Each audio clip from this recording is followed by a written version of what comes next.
May I begin with this quote from Albert Einstein? He once said that in the middle of difficulty lies opportunity. So I personally believe in this, and I think our first panelist does too. So please welcome Prof. Dr. Muhammad Kamal Harun, Deputy Vice Chancellor Academic and International UiTM, to share his thoughts on how we should respond and move forward in facilitating learning in higher education. The virtual podium is yours, Prof.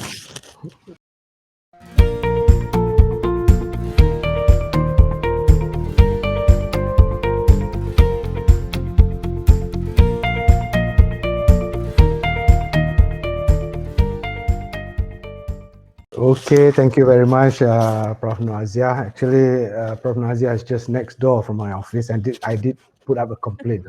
How could you give me 20 minutes to to dwell on a subject of such importance?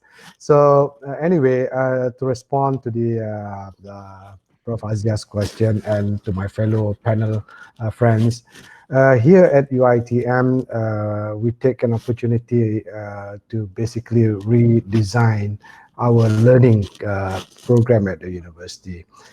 To be fair, we have foreseen some issues on learning as early as 2015, 2016, but we really put up a playbook for the new structure that we want to address it through sometime in 2018 and 2019. And we have an agenda called Education 5.0 at UiTM being crafted. But before I dwell into that subject, let me first put up some big questions that we put ourselves onto before we draft this particular agenda.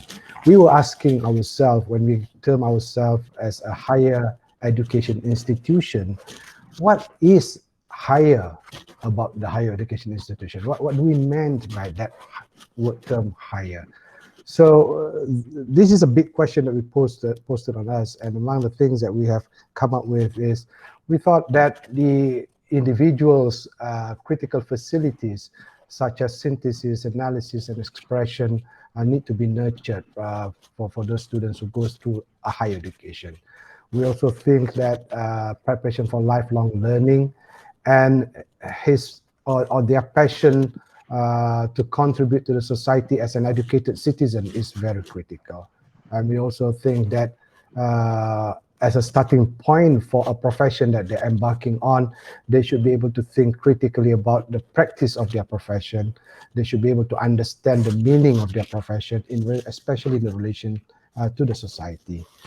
And those are some of the key issues that we dwell on before embarking on this particular agenda called Education 5.0. And at the same time, we are very much aware of the noble mission of a university, which we categorize into three major areas.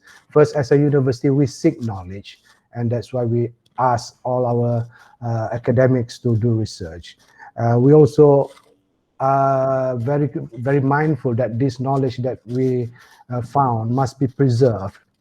It must be conveyed from one generation to another, and that's why teaching and publication becomes very important. And thirdly, we think that the university must take up the responsibility of empowering the community through the knowledge that they acquire. They should be able to produce thinkers and learned individuals who are committed and obligated to social responsibilities, guided by their values and virtues. So with all those thoughts in mind, we put up a holistic goal in our education agenda called Education 5.0. We think that an education, the agenda that we want to put up would be an education agenda that makes students a responsible citizen. An education agenda that enables and empowers students to lead responsibilities. We think that the education that we impart to the student must make the student understand, navigate complexities, while making meaningful decisions. There is also a requirement that the education should be able to prepare the students to face the challenges and pressure of change. And above all, an education that would make the student uphold ethics, values, appreciate collaboration, and promotes mutual respect, negotiation, and act as a community, a productive community member. So basically, this kind of ideas were in our mind as when we drafted out our agenda for teaching and learning at UiTM, and the framework that we want to base our program, our agenda on would be a deep emphasis on values and principle and purpose. That's very important. We would like to develop students who are able to think, achieve a level of intellectuality and wisdom, and encourage the discovery of learners' potential within themselves and be able to unleash it. In other words, they must be able to come to the university.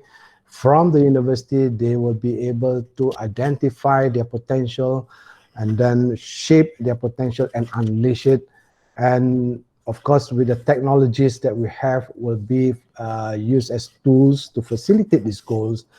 The awareness of trans and multidisciplinary is very high in order to produce such an individual, and students must be able to have a very fruitful learning experience at the university and must be able to do a lot of reflection on the journey that they're going through while they are at the university. So coordination and contextualizing of their knowledge should produce students who are constantly challenging themselves, nurturing their curiosity, and always try to resolve issues through curation and creation. We are very much aware of the attributes of the 21st century when we drafted out our Education 5.0. We know that resilience is important, agility is important, curious mind is important, innovative is important.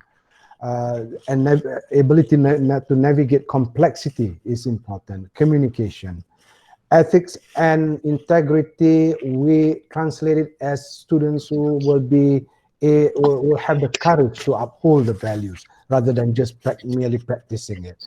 And of course, entrepreneurship.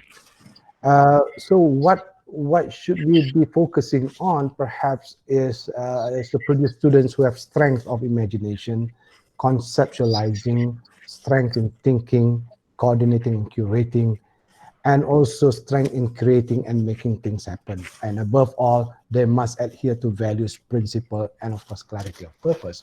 So what does this mean? It means that we are not just producing learners, not just producing graduates, but we are producing lifelong learners. And what does it mean? It means that we are not just producing workers, but graduates who are facing the world of work. The university is not about just access to higher education, but university is about unleashing potentials. The university is not just about conforming, but we hope to be able to produce students who could challenge the status quo. We want to nurture their curious mind. And above all, we want to produce students who could understand and embrace high moral values and belief. And the shift really is about having students from just knowing to be able to do things and making things happen, and from teacher-centered learning to student-centered, from an individual's effort to collective effort, from students who just sit down and receive knowledge to becoming an individual who can articulate the meaning of the knowledge, not just classroom learning that would be effective. Perhaps a more effective learning mode would be experiential learning, and from considering learning for their own benefit, they should start thinking about their roles that would benefit the society. And that was the beginning of all the articulation, all the thinking that were brought into crafting out this agenda called Education 5.0 at UiTM. In other words, the focus is on a learning-centric ecosystem that is sustainable, balanced and principled, driven by values, powered by intellect, and afforded by ubiquitous technology. And really, Education 5.0 is not just about the technology. They are just a mere enablers, but it's more about what the human can do well rendered by this technology and smart machines.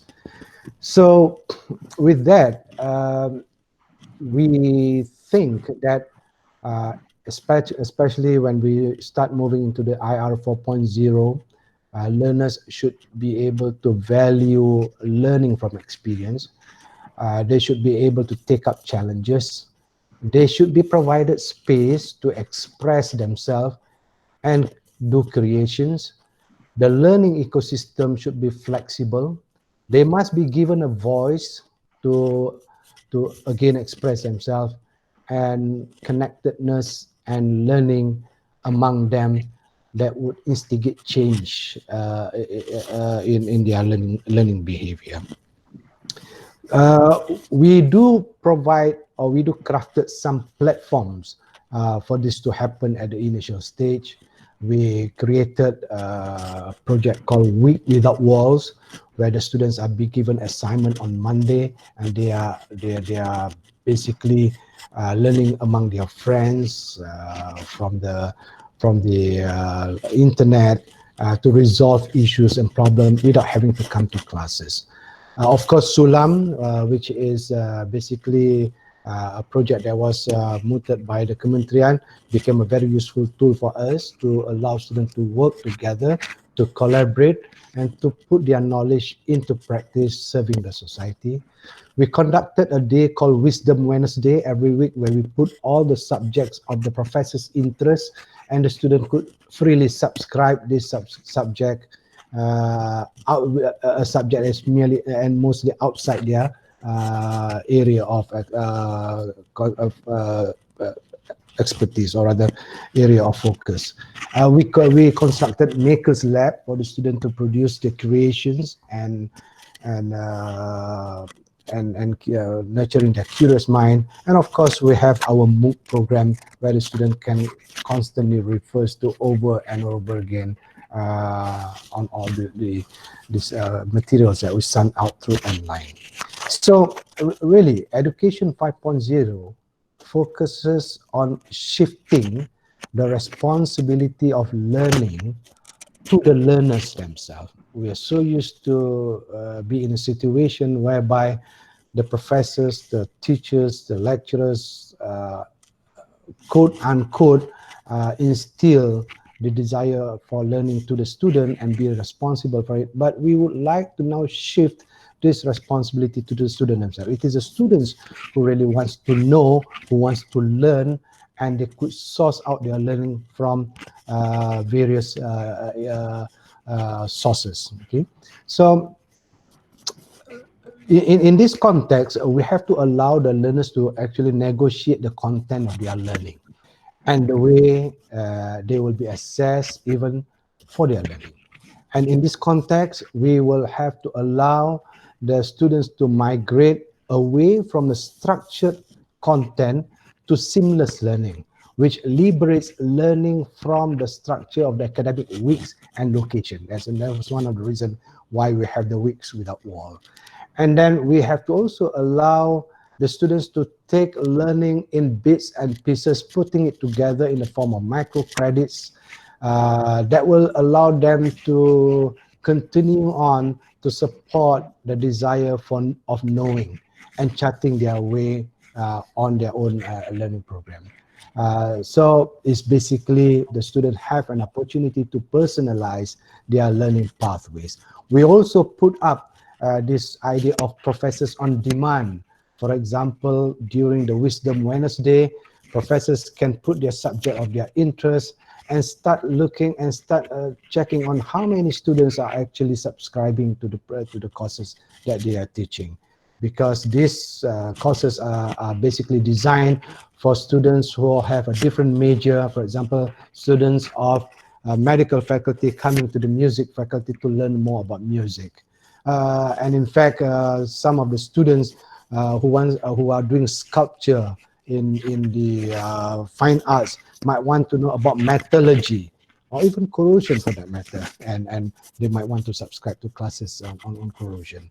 So these are the kind of things that we put together in our learning environment ecosystem at the university to allow students to get out of their learning major subjects, to put the subject, their major subjects in context on with other areas, and also to see whether professors are actually inspiring the student. And usually good professors or inspiring professors will have a huge task on saying that I'm going to stop this class up to 30. I mean, there's so many subscribers, but I'm going to block it up to 30 students also. So that's what's happening at the university, and that's what we're trying to do, and we are doing. So really, in this context, we are focusing on learning that goes beyond just earning good grades on campus. We're talking about personalization and personalized learning experience. We created design of spaces to learn and for the students to learn and to create. We actually put provisions for students to challenge the content, and also not to mention that we constantly remind the students to be inculcated with values and virtues. Again, if you look at this context, the students are shifting. Basically, there is a shifting role of the student. They are not there to just wait for knowledge to be poured into them, but rather they are expected to provide input and give ideas to enhance their learning process. They can make their student friends as their learning partners. They are basically looking at how to lead their academic agenda and their learning agenda in the university. Uh, the point that we always emphasize is that there is always an issue, or rather there's always the importance of putting adab in learning. In other words, you're going to have to really structure your learning content to a point where this learning content can be will arrive to a meaning in your learning, and there is also a point of amanah in learning. In other words, you are the only person who could evaluate whether you are learning or not. um, I always, whenever I speak about this, I've always told my friends and those who have heard me a couple of times, I always relate this to this context that I have once. I studied in US in a liberal arts college called Knox College in Illinois, and I first attended my chemistry test, and my professor said this. He said, "Well, guys, you can take your test anywhere you wish. You can go under the tree, at the corridor, in your room. Forgive me for saying this, but this is what he said, except for the toilets, because I don't want to handle any papers coming out from the toilets, which I think is very fair. But being a Malaysian student, I choose to stay in the class and take the examination. And after the examination is over, I asked him this question, the late Professor Bob Kuzer. Professor Kuzer, may I ask you one question? And he responded, certainly, Kamal, what is it? Why did you allow all the students to take the examination all over the place? And he went on and said, why not? And I spontaneously said, we could copy. And his reply was, well, if you copy, I'll give you a grade to indicate how well you copy.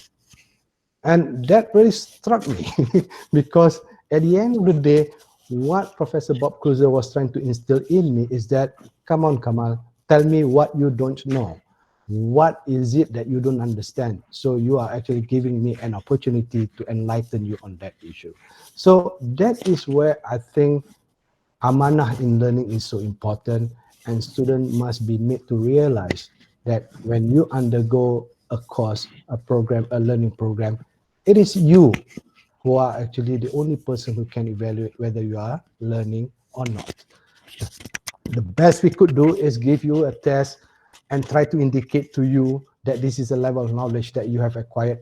But if you cheated in the test, then these grades will just indicate how well you cheat in the test. So these are the kind of things that I think the kind of values in learning that we are imparting on the students. So clarity of purpose of learning is very important.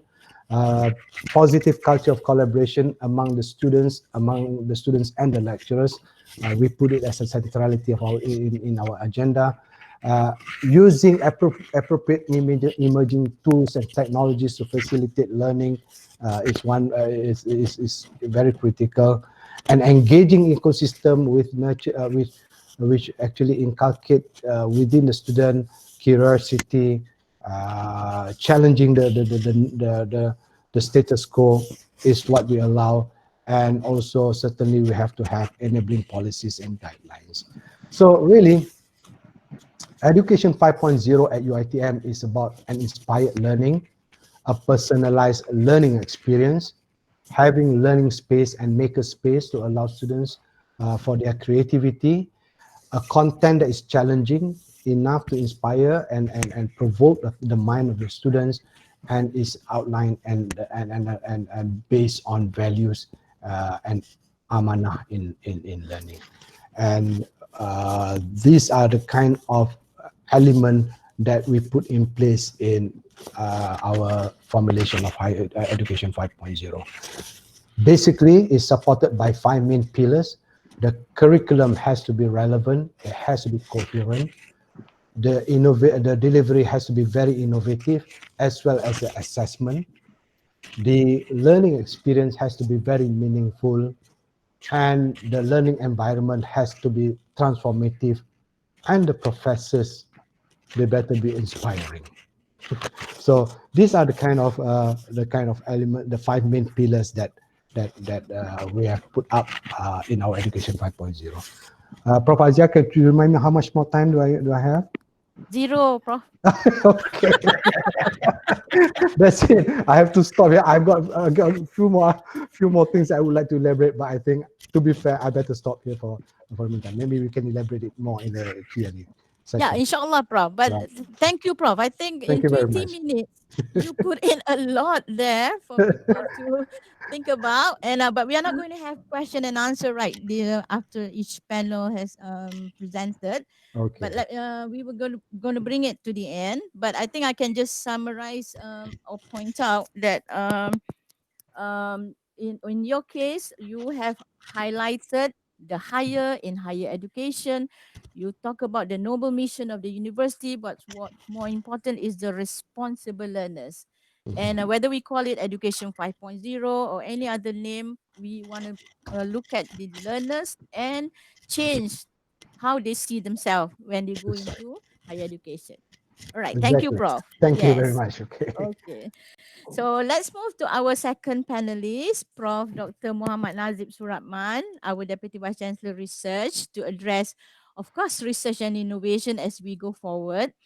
I think it is exciting if we were to look at published research now, especially for in the area of COVID, they are reaching like 30,000 to 40,000 reads, and people are really working on this, Prof. So if I, okay, we will have Prof. Nazip and his presentation. The floor is yours, Prof. You can proceed.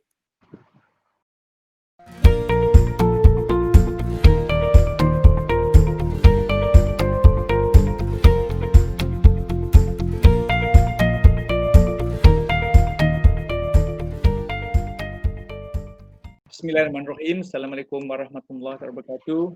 Thank you very much, Professor Aziah, for the kind introductions. Thank you to Associate Professor Dr. Yarina from PenDaPaT, ILD, and the organizing committee for inviting me to the sessions. It's very exciting, actually. Well, Prof. Kamal have shared with us some of the initiative from his department, Education 5.0, and this is now my turn to talk about some initiative that we are doing as part of our strategic plan 2025 in enhancing our research and development, and also innovation and commercialization. Well, I'll be talking about aligning research agenda with SDG, Sustainable Development Goals. Yeah, we know about this big agenda, in a global agenda is very important and comprehensive. And there's been strong interest and respond to the SDG by the universities and most countries. And the SDG will be a major influencer of the strategies and have strong relevance to universities and tertiary educations and to the academic sector more broadly. And engaging the SDG will greatly benefit universities by helping universities to demonstrate the impact, the capture demand for SDG related educations, build new partnerships, access new funding streams, and define a university that is responsible and globally aware. So let me just recap about the introduction of SDG back in 2015, sorry. The world leaders at the United Nations adopted these SDGs, and this is one of the most important global agreements, most comprehensive in the recent history, which is the 17 goals. 17 goals came into effect on the 1st January 2016. And the aim and the objective is to set the world on the path towards a better future for all for 2030. So we have more or less about 11 or 10 years to go. And this is an excerpt from the University World News, just a few weeks ago. Brandon O'Malley says that universities are key to achieving sustainable development, because we can see here that our a lot of global challenges in terms of the sustainable development, where to address them, the sustainable development need to be the cornerstone for the future research at all levels. So in this regard, it requires support for research and SDGs to be internalized within the policies and the culture of the university. So I will provide some perspective how UiTM's address research agenda, which is we map and we aligned our activities with the 17 goals later. Next, please. Yeah, how to promote SDGs as a topic of research in university. There are 6 steps here that I'd like to share. First, raise awareness of the SDG among researchers. That's the first and foremost the important thing, that the research aware about this the agenda, the global agenda. So help the researchers to understand how their research currently relates, connects to SDG. Many researchers have conducted research related to SDG, but whether or not they understand how to connect, how to relate with the current SDG as a global agenda, this is something that we can assist the researcher to make them aware and understand. And what we are doing now is to map how the research and how our strength in research align with the SDGs, and try to identify the key researchers that involved. And fourth, encourage and support researchers to engage in global research community effort to support the SDG, and regularly report on how university research in contributing to the SDG, and finally prioritize research relating to the SDG and recruit suitable academic staff. Next, let me share on how university can use the SDG to address the interdisciplinary and transdisciplinary research. We have been talking about this interdisciplinary and transdisciplinary. We need to promote this in the university. And the first what we can do is to map our research with SDG and identify what are the opportunities. Is there any linkages between disciplines? Like for example, UiTM, we have very broad, we have comprehensive university. There are so many programs that we offered and discipline. So this is something that provides opportunity for us to create linkages between disciplines. So second, we can identify the existing related interdisciplinary research efforts and match with the capability within the university. Our strength, our research, our perhaps the funding that available, yeah, and then build the capacity for all researchers, which include the young researchers and the young talent. There are so many researchers, which some of them are just graduated from PhDs, graduated from overseas. So when they return, we like to provide an opportunity, provide them with a startup grant, yeah, to start the ball rolling in terms of conducting research, and provide seed funding towards interdisciplinary and transdisciplinary research on SDG. And I will share with you something that we have been doing this since last year. And it's also important for us to provide forums and encourage interaction with researchers so that they can generate ideas, they can integrate across disciplines, and come up with a topic that they can address some of the issues in the SDG. And promote collaborative research, whether they are in the international levels or national level, something that to promote the synergy in terms of the research expertise among universities, different universities abroad. Next, please. Okay, let me share with you just a sneak preview of our UiTM strategic plan, where a total we have a 9 strategic theme, where research is in strategic theme number 4, on transformational research, development, innovation, and commercializations. In order to achieve our aim, we have laid out 3 strategies. The first, synergizing, identify 6 research priority areas aligned to SDG in the conducive ecosystem. And second, empowering center of excellence of international repute and towards promotions to ICOE. And the third is to enhance innovations, commercialization, something that we would like to promote is how to convert, how to bring your product from the lab to the marketplace. Next, please. Talking about to map our research strength, UiTM research strength. Yes, we are a mega university with a very comprehensive and very broad research area and discipline. So we divided our our research strength into 6 actually, which is then subdivided into 4 to 5 for each of the main area, ranging from industrial technology, logistic and transportations, cyber technology, energy and environment, health and well-being, and social creativity and innovation. So from, okay, next please.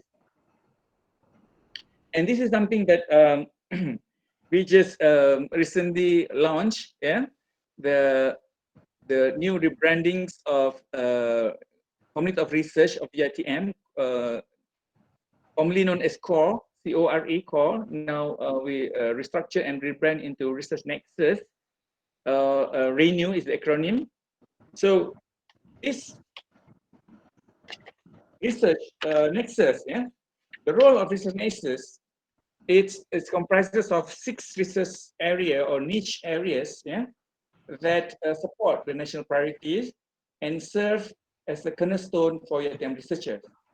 So we feel that this is a nexus that will play a pivotal role in bridging the university research into integrations of discipline, multidisciplinary research. And also the COEs and ICOE that we have. And ARI is high COE, the only high COE from UiTM, Accounting Research Institute. And in promoting the COEs into high COE, we identify the 4 COEs. Yeah? Here we can see in light blue, yeah, I perform. It is acronym for Institute for Pathology, Laboratory, and Forensic Medicine. And we have BITRANS, which is Malaysia Institute of Transport, AURINS, Dr. Rahman Institute of Natural Discovery, and I Promise, Integrative Pharmacogenomic Institute. And apart from that, we have another 7 COEs that we will nurture and will in our strategic plan. This is the future high COE that we would like them to enhance, to improve in terms of the discipline. And normally, the Center of Excellence, they comprises the team with a clear focus of particular research area in which they bring together faculty members from different disciplines to provide shared facilities. So this COE, they also can, in UiTM, they play a role as a focus vehicle that will drive R&D and innovation agenda that contribute to the human capital development. Yeah, I'd like to share an initiative. How do we align? How do we map our research agenda to SDG? This is an initiative SDG triangle at UiTM. Yeah, why it is called triangle? Because the locations of the research that we identified is comprises of 4. If you look at the map there are four points. Yeah, first is the up north is Pulau Tubar, which is this is UiTM's Perlis research stations, and then down there we have Royal Belum in Perak, and then followed by Taman Negara Pahang, and down south is Ledang, Gunung Ledang. So basically we have a very good research data on these 4 locations. So our issue here is how, with these 4 locations that we identify, we are able to tackle some issues and challenges among the community, among the poverty, hunger issues, and then biodiversity in the forest, addressing the climate change, ensuring people that this is all comprises on the 17 SDG. So what we are doing, we invite the researchers. You know that UiTM, they are from all over campuses. We have 35 campuses all over the Malaysia. So we provide them with the internal grant, so for them to propose the research that can be mapped with the SDG. So this is, we're talking about the Peninsular Malaysia, and we extend this initiative to the Sabah and Sarawak, so which we call SDG Research at Borneo. This initiative expand the scope, where we create a tripartite collaborative research on SDG issues in Borneo. When we talk about Borneo, not only Sabah, Sarawak, but we extend to Brunei Darussalam and also Indonesia. So this research initiative comprises of 3 comprehensive universities and CHUN, the Malaysian Comprehensive University Network. The member is UiTM, UMS, then UNIMAS. So we agreed to contribute a matching grant for each university, so that the researchers from the 3 universities, they can work collaboratively together to come up with research proposal that address on issues on the sustainable development goal. And most recently, so UiTM, we formed a new COE that focusing on SDG. So we use this SDG center as a platform to strengthen our R&D and innovation on sustainability principle. So this is a newly set up institute. We call it as Institute of Biodiversity and Sustainable Development, where we try to develop a cluster within the institute that takes care of the 17 goals. So we divide it into environments, which looking at clean water, climate actions, land in what is that? Affordable clean energy and things like that. And about the quality, we talk about the quality educations, gender inequality, and peace and justice and so forth. The third one is on economics, economy, where the cluster be responsible into the the partnerships, into the decent work, economic growth, and so forth. And finally, the health and well-being.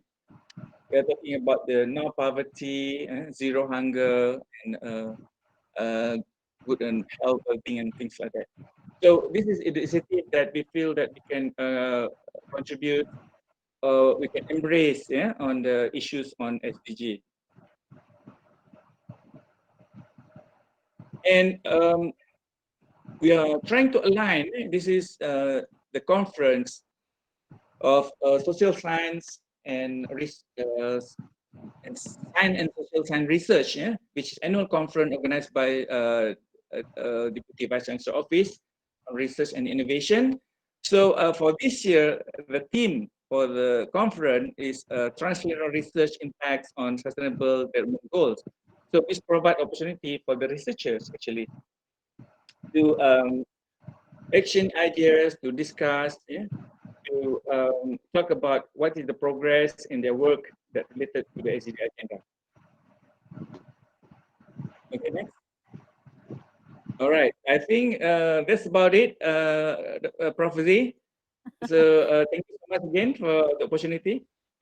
Well done, Prof. You're on time. Bagus. Okay. Thank you, Prof. I'm just going to extract a few things. The good thing is you are highlighting SDG research all through the way. Am I right? And Yes, I when you am. when you say when you talk about SDG research, we can see a lot of trans, multi, and interdisciplinary research, which inshallah will espouse collaboration among like researchers. That's why you have all the plans and the structure in place. So inshallah, I think they will have probably will have question on maybe COVID-19 research later. So just going to move to the next speaker, Prof. Okay. Dr. Norzaini Azman, the President of PenDaPaT. Before that, if you don't mind, Dato, I'm going to just mention this from Peter Drucker's words. The greatest danger in times of turbulence is not the turbulence, but it is to act with yesterday's logic. And I believe that you will share somehow your thoughts on this and enlighten us on policy and governance as we shift to a wiser norm. So, ladies and gentlemen, please welcome Prof. Dato Dr. Norzaini from PenDaPaT.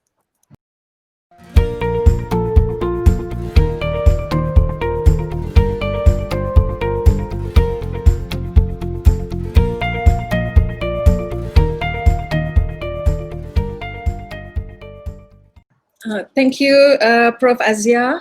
Assalamualaikum and good afternoon to about 244 participants as well as our panelists this afternoon. I'd like to, before I proceed with the mega trends that are affecting higher education generally and how higher education should react to these mega trends, I'd like to point two major points about the context and history of universities as knowledge organizations or education institutions. One is the fundamental roles of universities, and the other is the sustainability and resiliency of universities. Without actually, or rather on the risk of being a record machine for Prof. Kamal, what I do is just highlight what has been said by Prof. Kamal in terms of the fundamental role of higher education, which historically and functionally, university actually occupy a fundamental role in a nation, whether people like it or not. And that I will tell you why it occupies a fundamental role in our nation. Again, as Prof. Kamal said, we have a public purpose, we have a common good. There's the private aspects of higher education, which is for the students, whereby with the qualification that they get, that will hopefully increase their income and improve their lifestyle. But we also create and preserve knowledge. we educate the generations of young people, and nowadays as higher education develop, there's the need for higher education to prepare people for the profession. But while universities change and adapt to the changes that are required of us, and of course with the other multiple roles where we have to get money, we have to do all sorts of different things, the key point here is that we don't change our fundamentals. The purpose and functions and the values in terms of the public purpose, the common good, seeking for new knowledge, educating the young people remains the same. So from the point of view of the public perspectives of public policy, is that the three should remain intact for the universities. That means the development of talent, research and innovation for the national interest, and service to the community, and most importantly, leading the society towards civilization. So although we have had lots of competition, lots of issues with public funding, the broad purpose of higher education, as I said before, to contribute to common good, for many years justified the public funding that we receive from the government. And as such, we see that nations have kept their own public and state universities. That shows our contribution to the nation. The second part, which is I think very important to actually lay the basis of what are the trends and how are universities surviving, is that in terms of history, universities are among the longest lasting organizations in the centuries. We were among the top first set up organizations. We've existed, universities have existed since early as the 6th century. Everyone knows about the University of Bologna, which was set up in 1088, and then followed by University of Oxford, Cambridge, and so on.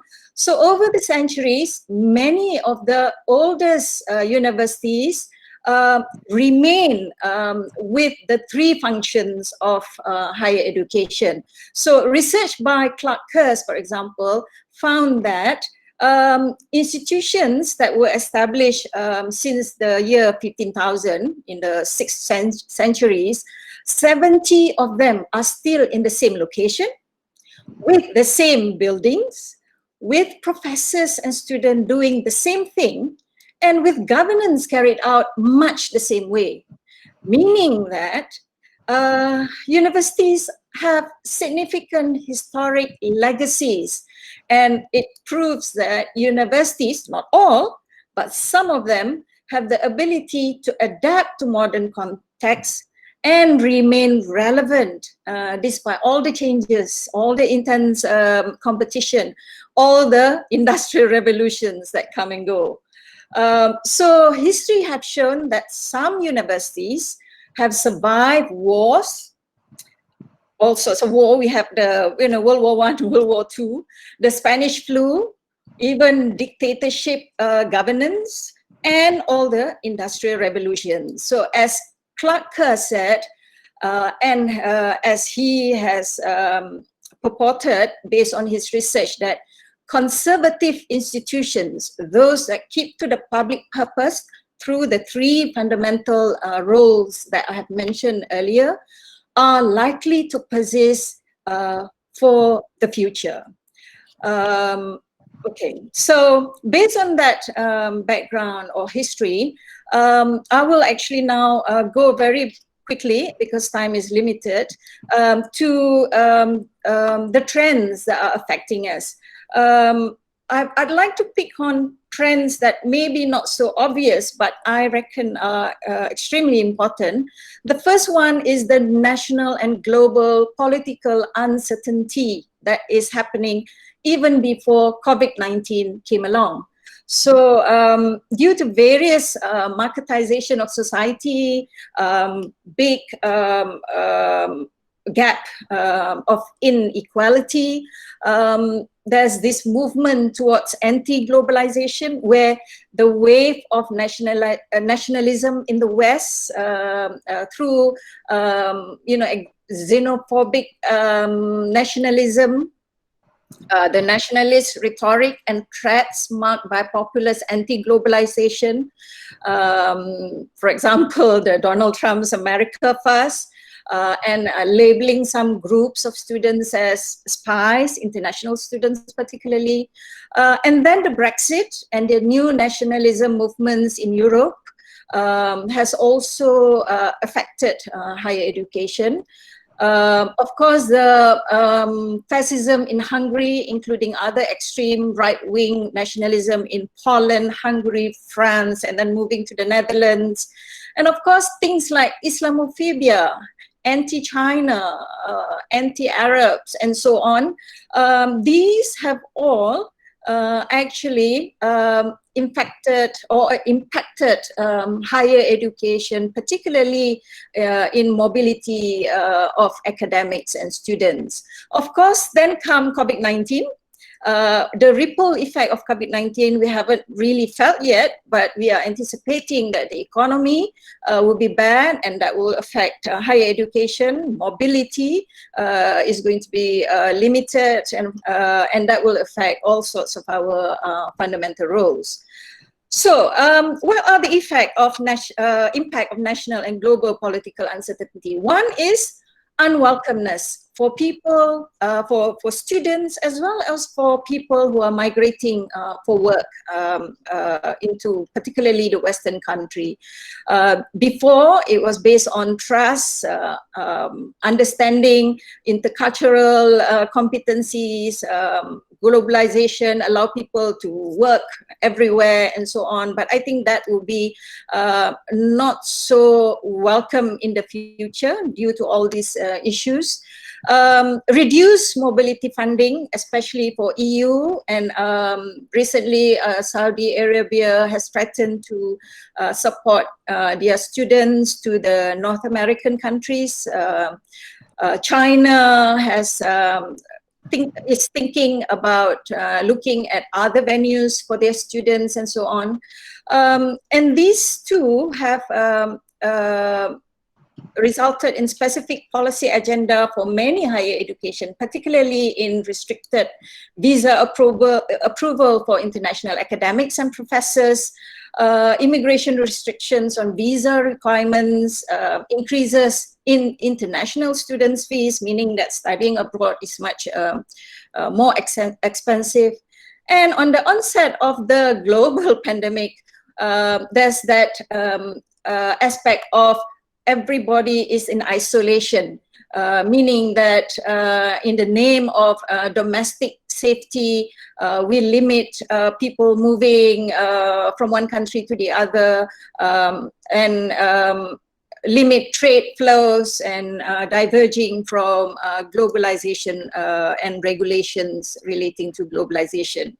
So again, as the Pengerusi said just now, as Chairperson said just now, it's often said that in addition to the many dangers of what is happening, there are also opportunities. So what experts have said about all these ramifications is that the countries in East Asia will become much more active players in internationalization or in higher education, with the flow of students from south to the west or south to the north limited, and they are expecting that students from east or south to south is higher. So it will be quite interesting to see how the Ministry of Higher Education will take up on these aspects that are being predicted by experts in higher education, that Malaysia apparently is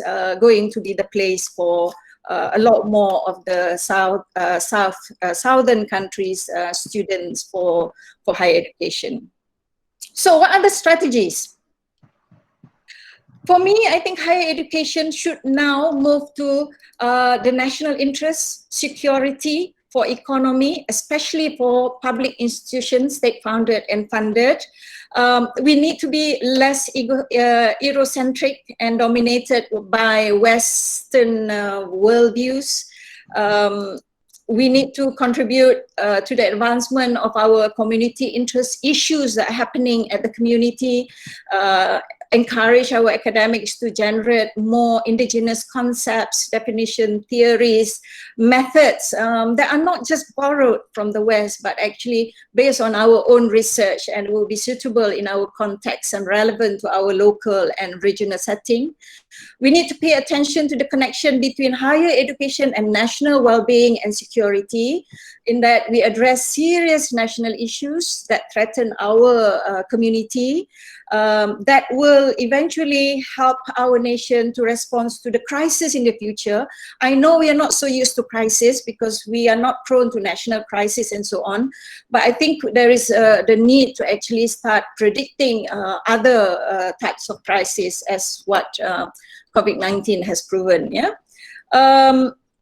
The need to develop our graduates with a strong sense of national pride, I think, would be very important. We hope that our good graduates will be willing to take jobs at home, even though they are not as highly paid if they were to work elsewhere. Remember, you know, the issue of unwelcomeness. I'm not trying to scare people, but I'm trying to say that, look, you know, that it's time to actually work towards the collective goal of, you know, developing our country for social and economic prosperity. It's also frightening to think how much we know about our own history, our own constitution, our own reason for how we as different ethnic community come together as a society. It's also frightening to find out that university students who do not worry about integrity issues or take them lightly, or young people becoming keyboard warriors, taking various actions without thinking of the repercussions. So the caveat for this is that I feel that there is a need for us to look into higher education, to look into all these issues, and so that we can produce, or we hope that our graduates will come out feeling a lot more graduates with good personality, good sense of national pride, and so on. But the caveat for this to happen, meaning for graduates to work in Malaysia and to have that sense of national pride, is that we need political and economic stability. The other thing, as mentioned by Prof before, is about thinking global and act local. We've had this for some time, but we were not actually very serious about this. But I think with what is happening at the international level, I think there is a need to go back into this think global, act locally, to actually take on more strength and meaning. After all, this is what SDG tagline is, think global, act local. We need to look into aspects of climate change, the pandemics, the public rights and duties, and so on. As I said, look east is the future, so we need to study closer to home. As I said, report by QS said that Asian students will look to study in Asia, and currently Malaysia is the leading study destinations. Okay, next is COVID-19 itself. Very quickly, because I think people have talked a lot about this, the accelerated use of technology is one of the impact. And the other one, I think, which we have not discussed much, is about science that determine public policy decisions. This means that there's a boost for expert roles, which I think higher education need to really take the responsibility for this. In terms of online learning,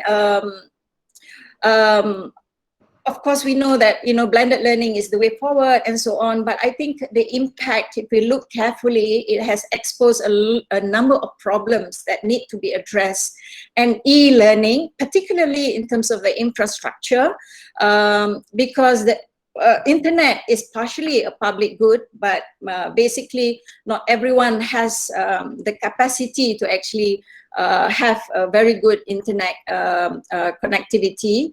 And as such, COVID-19 has shown that there are greater inequality in Malaysia, greater digital divide, limiting the options of our students, particularly those in the poorer and rural communities. So unless we settle this, I think the promise of higher education as a public good will erode further if we decide to use blended learning for teaching and learning. Yeah? The other thing that is a little bit worrying is that the higher education itself will be segregated into two segments. The reduce of traditional students who are now preferring online learning will be people who actually will pay lower price for online programs, many part-time. But the number of institutions which offer traditional education is maybe more for the wealthy, or students who will benefit personally and professionally from the experience, whereas this will eventually give a bit of inequality among those who actually experience the full university ecosystem, as opposed to those who actually couldn't afford it, live far away, and had to deal with online learning, full online learning.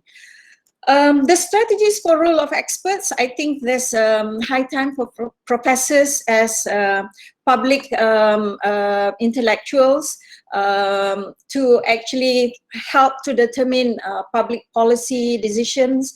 In Germany, for example, the humanities, the non-scientists, are actually advising the government on ethical and human approaches to many procedures relating to COVID-19. In the UK, the scientific groups consist of the social scientists and humanities that look into the impact of COVID-19 and other trends, mega trends, and how people behave in crisis and so on. So not just the scientists, but I think the social scientists have a role to play as public intellectuals. The role of evidence is very, very important. Research findings is crucial for wise decision. I think research findings is no more just for publication only, and we really have to look into the use, the practical use of research findings for all sorts of issues that our society is facing. And then for that to happen, research data needs to be shared with the public, at least some of it, if not all. A lot of the times our research data are confidential, which doesn't do us much good and justice to the higher education researchers. On top of that, we notice that research data needs to be shared quickly nowadays. COVID-19 has shown this. Working together, academics are supposed to work together and incredibly produce something quick, which is needed now to solve problems of the current situation. Yeah, and I think more importantly, universities must set examples in using our own research data in making various decisions in the universities itself. Again, sometimes it's out for publication, stacked on the shelves, but universities sometimes forget that there are some research that are useful for universities making decisions on research, on academic matters, on student development, and so on.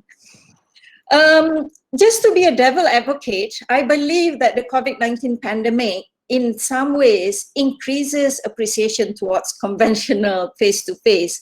I mean, it's fine to have face-to-screen, but I think that generations of parents have chosen to send their children to universities other than actually trying to get away, to get their children away from homes.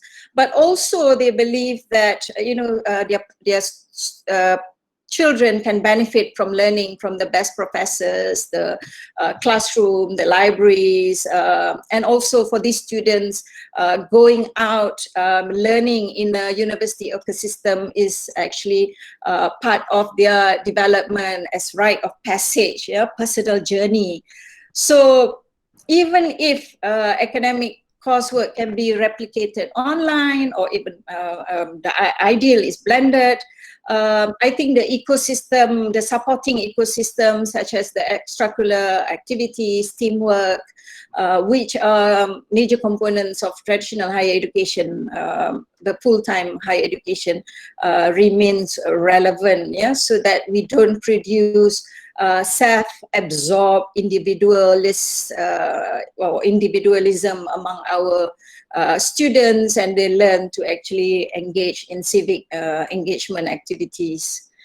Okay, the next is, I think the way forward is towards public goods. This is because based on what's happening in COVID-19, there's health, safety, food education are now being taught as public goods, in the sense that public good is coming back, public matters. So instead of looking at I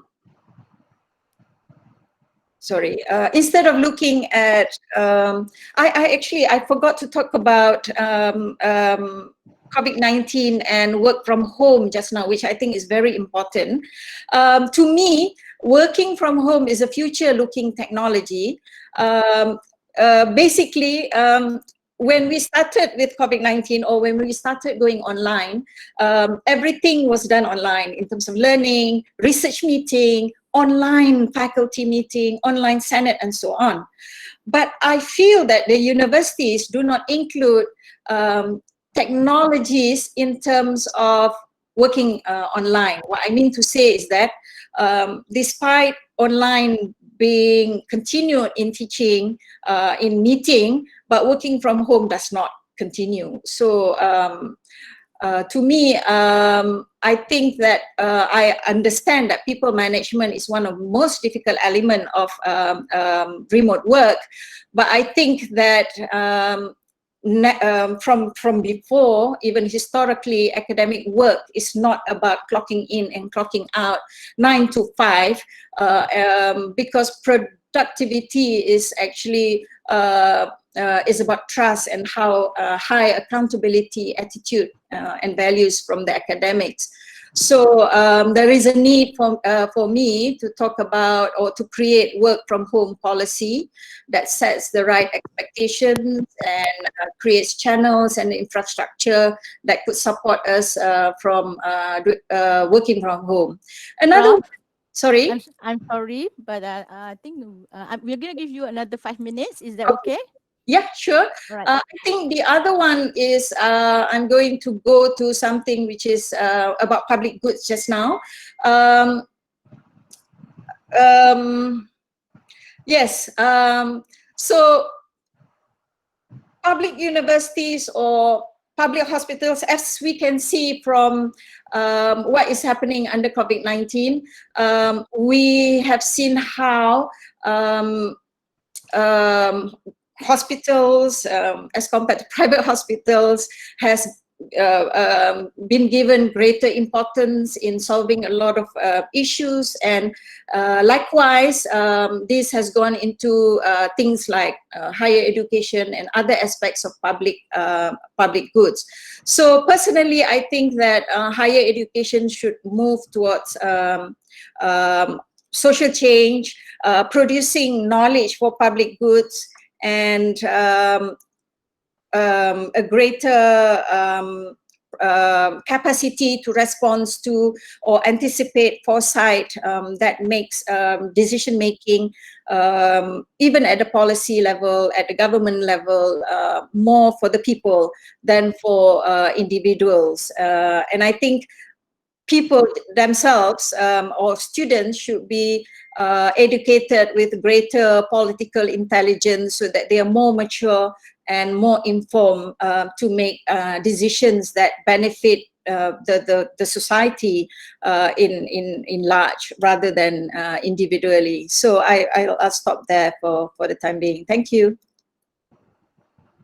Thank you, Prof. I think we must be reminded that the next time we have our online webinar, we don't need a long session, because in 20 minutes, each and every person has packed in a lot. So, for example, Dato Norzaini, I think I have written 2 pages of notes from your session itself. So, but the thing that I want to highlight from your session is that we want to go back to the fundamental role of higher education. We talk about the experts' role. We talk about public goods, and it's a little bit different from some of the things that we are doing at the moment for some of us, I'm sure. But I'm sure the rest also will have a lot of questions. We need to just move on to the next panelist. I'm sure we will have a lot of discussion at the end later, inshallah. So may I invite our fourth panelist, Prof. Dr. Muhammad Khairul Iqbal from the Department of Higher Education, KPT, Mohd. Okay, Prof, we know the US and the UK universities are not bringing back their international students, and we have seen a slightly different perspective on internationalization emerging over the past few months. So among other things, we would appreciate your views on this, Prof. So the floor is yours.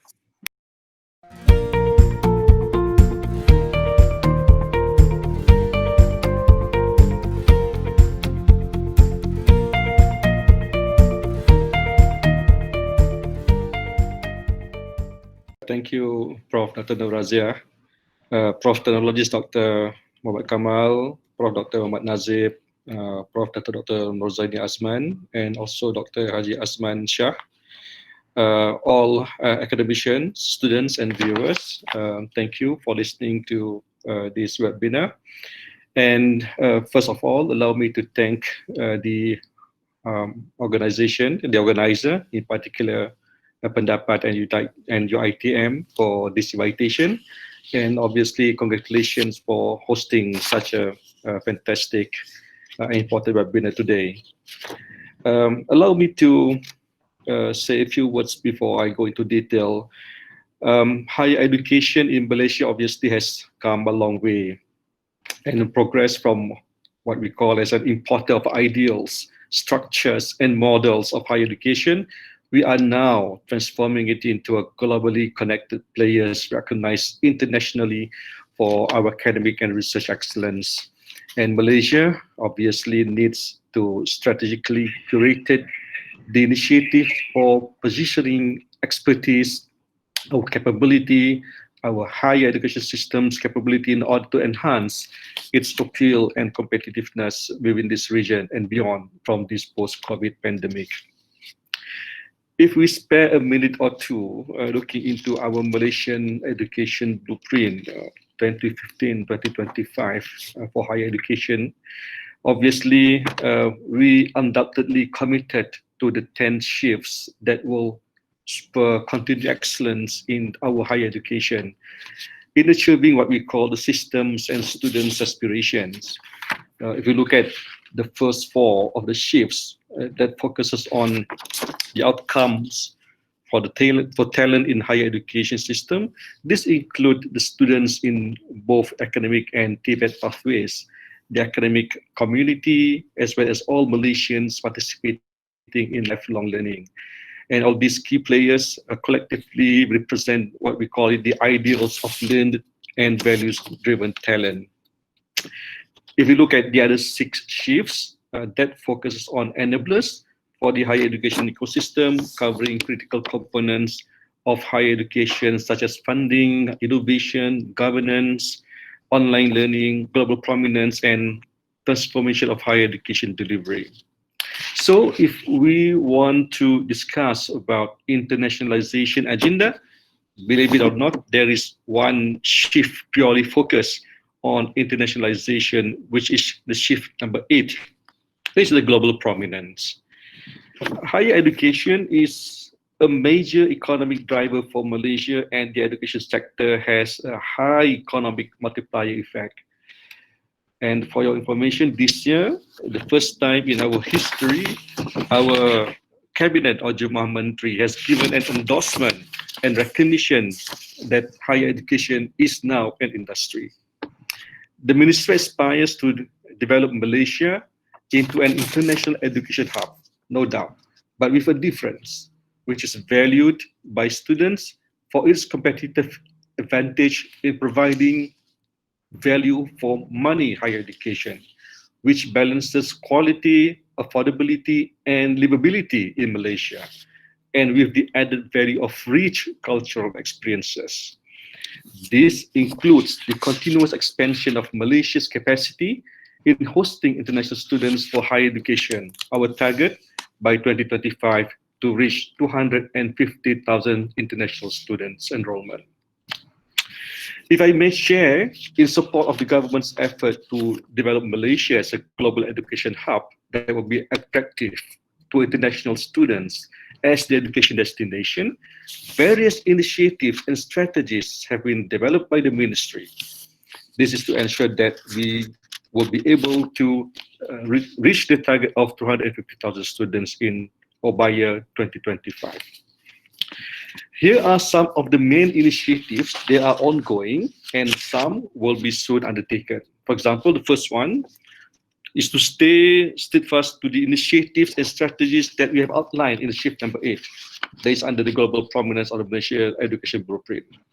Secondly is to improve policies related to the management of international students in order to achieve that total enrollment of 250K.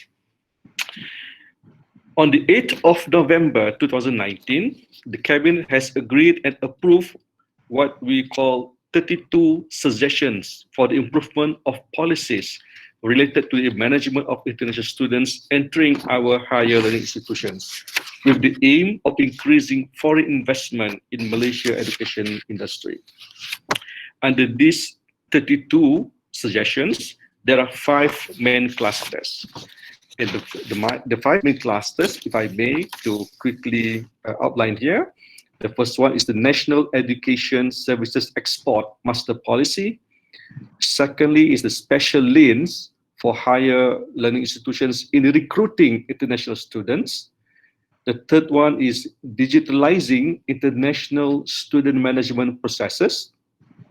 The fourth one is easing immigration procedures for international students. And finally, empowering our higher learning institutions towards international students' welfare and learning experience. As of July, this month, 2020, out of 32 suggestions, 23 have already been implemented. And we have conducted various discussions and engagement with multiple stakeholders, and this include the Ministry of Home Affairs, Ministry of Foreign Affairs, Immigration Department of Malaysia, and obviously with Education Malaysia Global Services. With the 32 suggestions approved by the Cabinet, Ministry of Higher Education will always be engaging with other relevant stakeholders, and we believe that this will improve the immigration procedures, particularly those related to the management of international students entering Malaysia, so that more international students will be attracted to come to Malaysia. In fact, for example, we have suggested that for those institutions which have reached like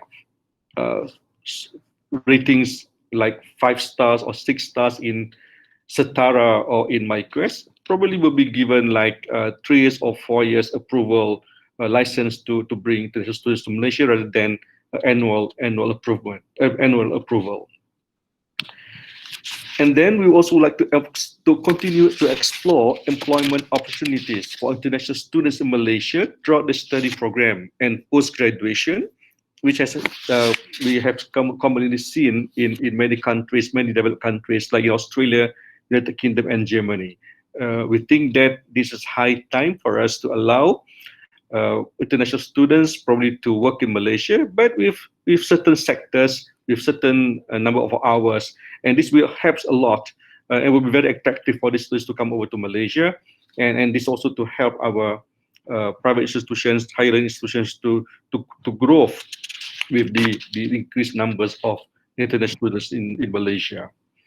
And of course, we also like to extend access to higher education to a wide range of international students to come over to Malaysia. Similarly, yes, we have high aims and objectives to bring international students coming over to Malaysia, but we also would like to know whether our higher learning institutions are ready to accept them.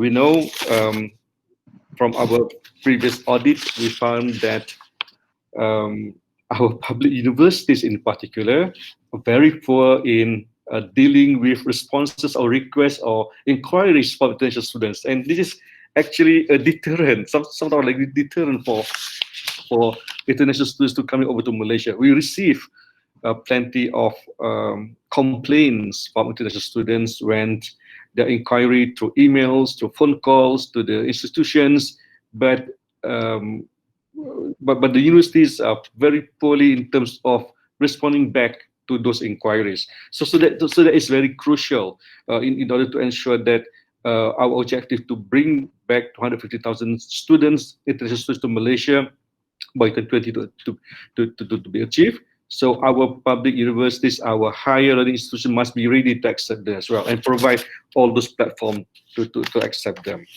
So, for example, in December 2019 last year to February 2020, Department of Higher Education through Education Malaysia Division here in this ministry, we conducted a nationwide visit via a special task force to 20 public universities in Malaysia for a program what we call as Engagement Program of International Student Management Practices at Public Universities. And the purpose of establishing this task force is to understand and identify the best practices of the international students management practices at the respective public universities. So we found that having this task force, we managed to find the best practice and allow sharing best practices among our public universities. We also like to continue to extend the role and function of our Education Malaysia officers or EM officers outside Malaysia. Previously, we know that our EM officers, we used to simply function as an office to look after the welfare of our students. But now we have made very clearly that our EM officers in outside Malaysia, like in Egypt, like in Jordan, in Washington, they must play a bigger role, especially in terms of marketing Malaysia as higher education hub, in particular for those countries located in Southeast Asia, Central Asia, and Middle East regions. So they must play a bigger role, and not just simply to look after the welfare of the students. So COVID-19, yes, it's a pandemic. Indeed, it's a pandemic, but we believe at higher education, at Ministry of Higher Education, it's a blessing in disguise. The ministry has had the opportunity to introduce a number of initiatives which give us a direct platform to engage with prospect students globally. For example, EMGS, the Education Malaysia Global Services, has initiated what they call it as the Virtual Education Exhibition as a platform to promote Malaysia as one of the preferred destinations for higher education. Also, this virtual education event is one of the means to promote higher education institutions in Malaysia to replace the existing promotional activities, the physical promotional activities, in order to retain relevance in the world and to keep up with the current pandemic COVID-19 situation. So when talk about internationalization, it is incomplete if we exclude research and development in our discussion. I know Prof. Nazip has talked about research as well, but that was in the context of UiTM. I want to touch a little bit on research and development in the context of internationalization, because it's very important to put Malaysia on the world map, especially for our research output, because this will attract more and more quality international students to coming over to Malaysia. Based on the Web of Science, Malaysia's total scientific output indexed in the Web of Science has increased actually by 164% from 2009 to 2019. So it's a very huge increase. It's purely a leapfrog increase in terms of number of publications in the Web of Science. This shows how our universities in Malaysia has successfully turn our research into a quality research. If you look at Scopus, for example, in the same period from 2009 to 2019, the number of output has recorded 226% increase for the same period of time. So this is a very fantastic, interesting data that we have collected, and shows how our academicians has produced a fantastic output that put Malaysia in the world map in terms of quality research. And if you look at university QS ranking, world global ranking, and this is not a surprise. We know that University of Malaya, Malaysia's #1 university, continue to make great strides in national rankings. And now University of Malaya, the oldest university, ranked 59th. Compared to 70th to last year, and University Putra Malaysia now is the second in Malaysia, and propelled 37 spots to 132nd position in the rankings. So we have done so well in terms of our QS World University ranking, and we expect to do better in the next few more years.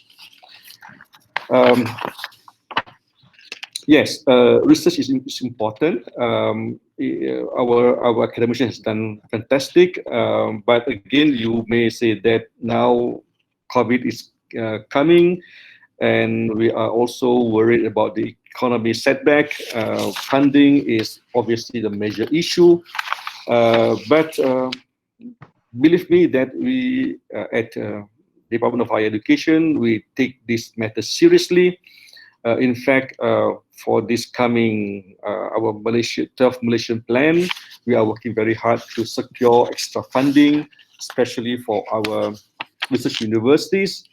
We also are working hard to request specific funding for University of Malaya in order for them to break top 50 in the world. We hope we will be able to secure some funding for University of Malaya. We also will continue to secure much more funding for our fundamental research, because our fundamental research has done so well, and we have produced talented researchers, young researchers through our FRGS program and so on. And when we talk also about research, another or one aspect that is also is a focus of higher education department is what we call the Malaysia Partnership Programs and Alliances in Research, what we call as MyPair. So MyPair is an initiative introduced by Ministry of Higher Education to strengthen Malaysia's capacity and to drive Malaysia's research excellence through strategic partnership and alliances. And these alliances or partnership is not only limited to sharing of expertise, but sharing in a much more broader context. Ministry of Higher Education believes that Malaysia has the right capacity to start venturing into larger networks. Malaysian academics has the capacity and interest, but often not supported with right facilities and cutting-edge infrastructure. So this is where MyPair is coming. By having this MyPair, this strategic partnership with the developed countries, we will be able to sharing of resources where those expertise, which especially in areas of growing interest, and use of infrastructure and facilities that are not available in Malaysia will be available by this partnership between the two countries. We also believe that by this MyPair initiative, we will increase research enhancements of our academics on and co-training for our postgraduate students. And the third important factor to have these MyPair alliances is obviously for global prominence by having joint research that leads to joint research deliverables will definitely strengthen institutions, subject matters, and researchers' capacity.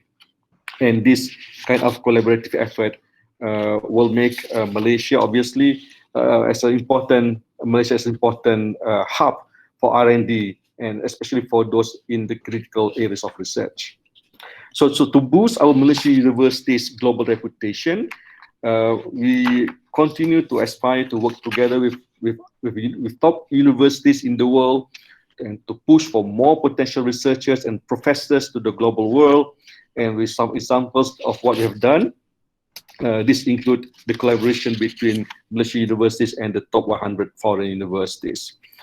And for our universities to strive, we must work with the best partners in the respective fields, and we in the government, in the ministry, will always welcome collaborations with any institutions abroad, whether via branch campus, micro campus, or even with research institutions. I would like to just share a few examples. We encourage more initiatives, and we have done a lot of collaborations with Research Councils UK since 2016 under this MyPair initiative. We also have another program with Japan Science and Technology Agency, JST, since 2015, Japan International Cooperation Agency, JICA, since 2012, with the Ministry of Europe and Foreign Affairs in France, through plenty of research matching grants. So in addition to that, we are also currently working with Center for the Development of Industrial Technology, Ministry of Science, Innovation and Universities, Government of Spain, for this initiative on MyPair for the matching grants. So I think for the conclusion for this short discussion in this webinar, over the past 2 decades, we know that Malaysia has developed a strong global brand as an affordable, welcoming, and high-quality higher education hub. We at the ministry, we are always aim to further strengthen Malaysia's brand as a destination that offers value for money, higher education with an added value, as I said earlier, value of rich cultural experiences. And to achieve this ambitious goal, we at the ministry will initiate measures, initiatives to enhance the international student experience, increase brand visibility, and obviously to attract new markets. So this hopefully will move Malaysia to one step further in terms of global prominence and striving with this post-COVID pandemic. Thank you, President Aziah. Thank you, Prof. Well, that's really great. I think for the past four presentations, we hear certain words being propagated. I mean, throughout, like values, talents, expertise, collaboration, partnership, and so on. So whether we are talking about research, about teaching and learning, about policy, or about internationalization, we need to. These are the words that we are taking away from this session. Of course, there's technology, and Prof, I think COVID is staying. COVID-19 is staying, not leaving us too soon. So we may have to probably think about how our students will go out, to be at the global front, internationalization and so on. So never mind. Let me just go to our next speaker, Prof. Dr. Hazman Shah Abdullah. I think he has a lot to say lah. Kan, Prof? He's a technical advisor, ASEAN Quality Assurance Network. He's going to share his thoughts on quality education. People are actually questioning the outcomes of the semester.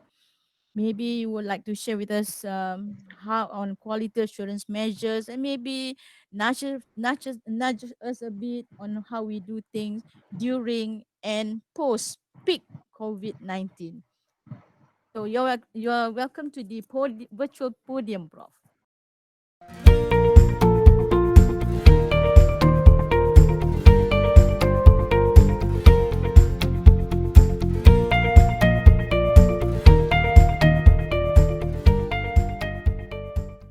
Thank you, and thank you for inviting me, UiTM, and also PenDaPaT. And good afternoon to all who are still hanging around.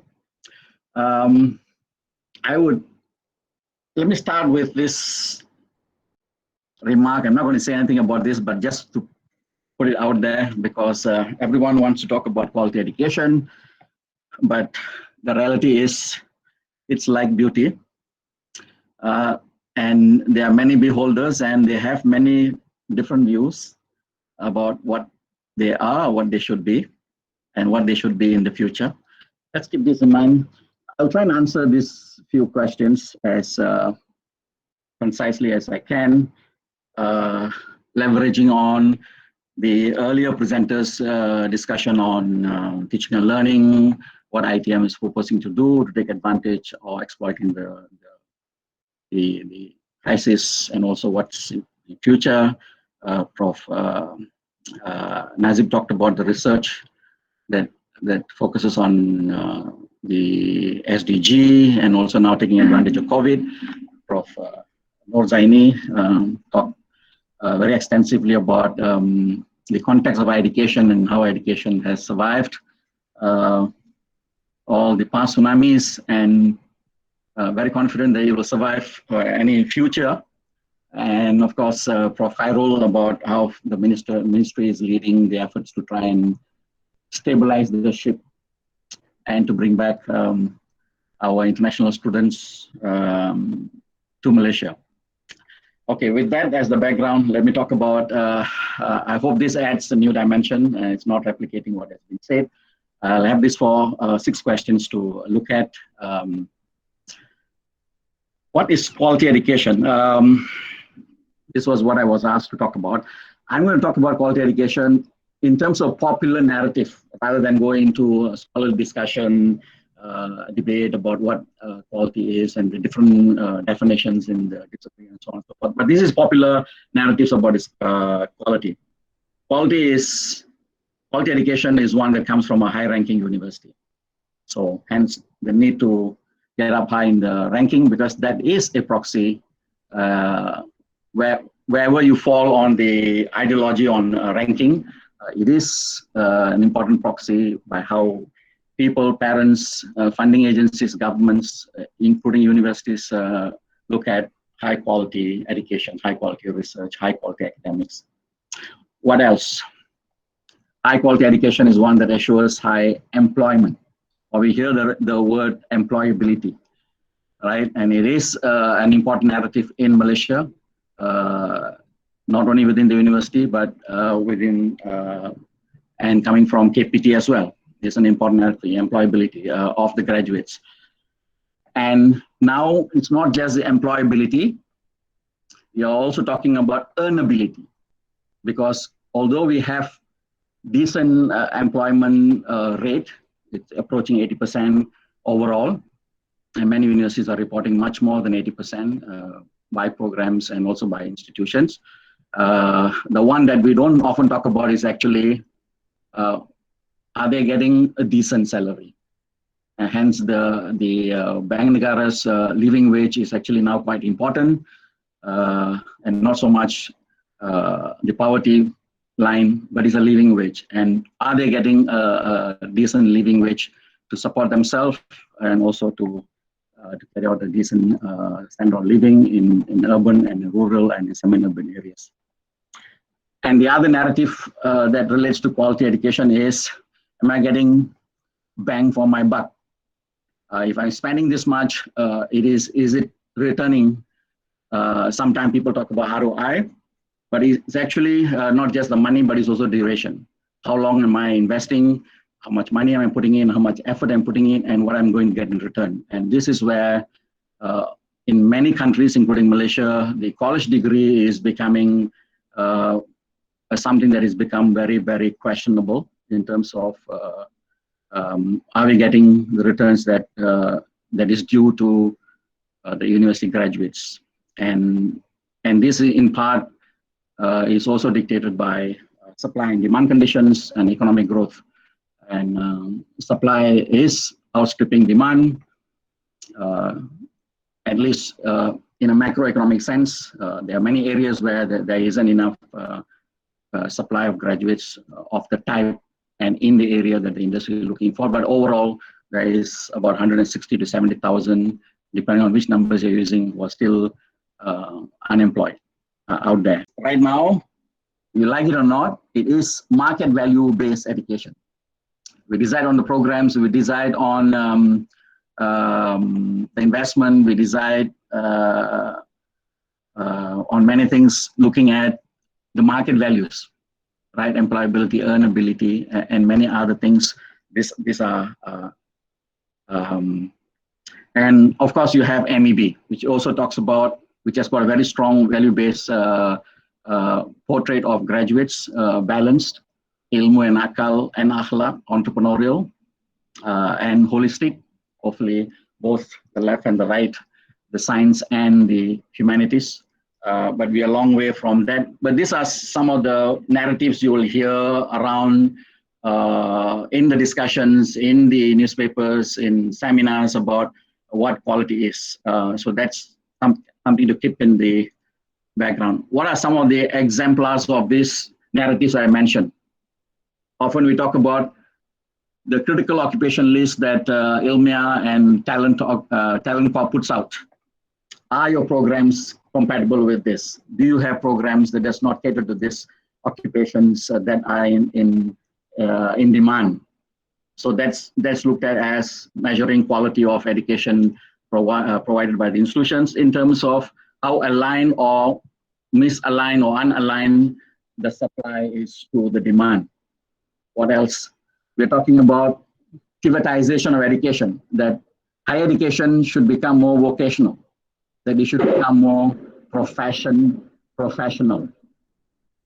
So more focused on occupational skills rather than providing a broad-based education that trains an individual to become trainable, having basic capabilities and thinking facility so that he or she can actually assume responsibilities and carry them out well, at least in the medium to the long haul. So now we're talking about this quality education should be one that is more narrowly designed, clearly with a focus in terms of what kind of jobs they will be occupying. And fortunately, we're not talking about what kind of roles in society they will be playing. So the citizenry role, the parent role, and many other roles are not really featured in this privatized portrait of quality education. And of course, one of the things that KPT and also MQA has picked up and very aggressively promote is to become more flexible. So that students have a lot of options in terms of not only programs, but different modes, different ways to access education, different ways to learn, so that more can get access to education. And it is not just designed and focused on fresh from school leavers. These are the young. What about the older, the graying population, the retired population, those in workplace?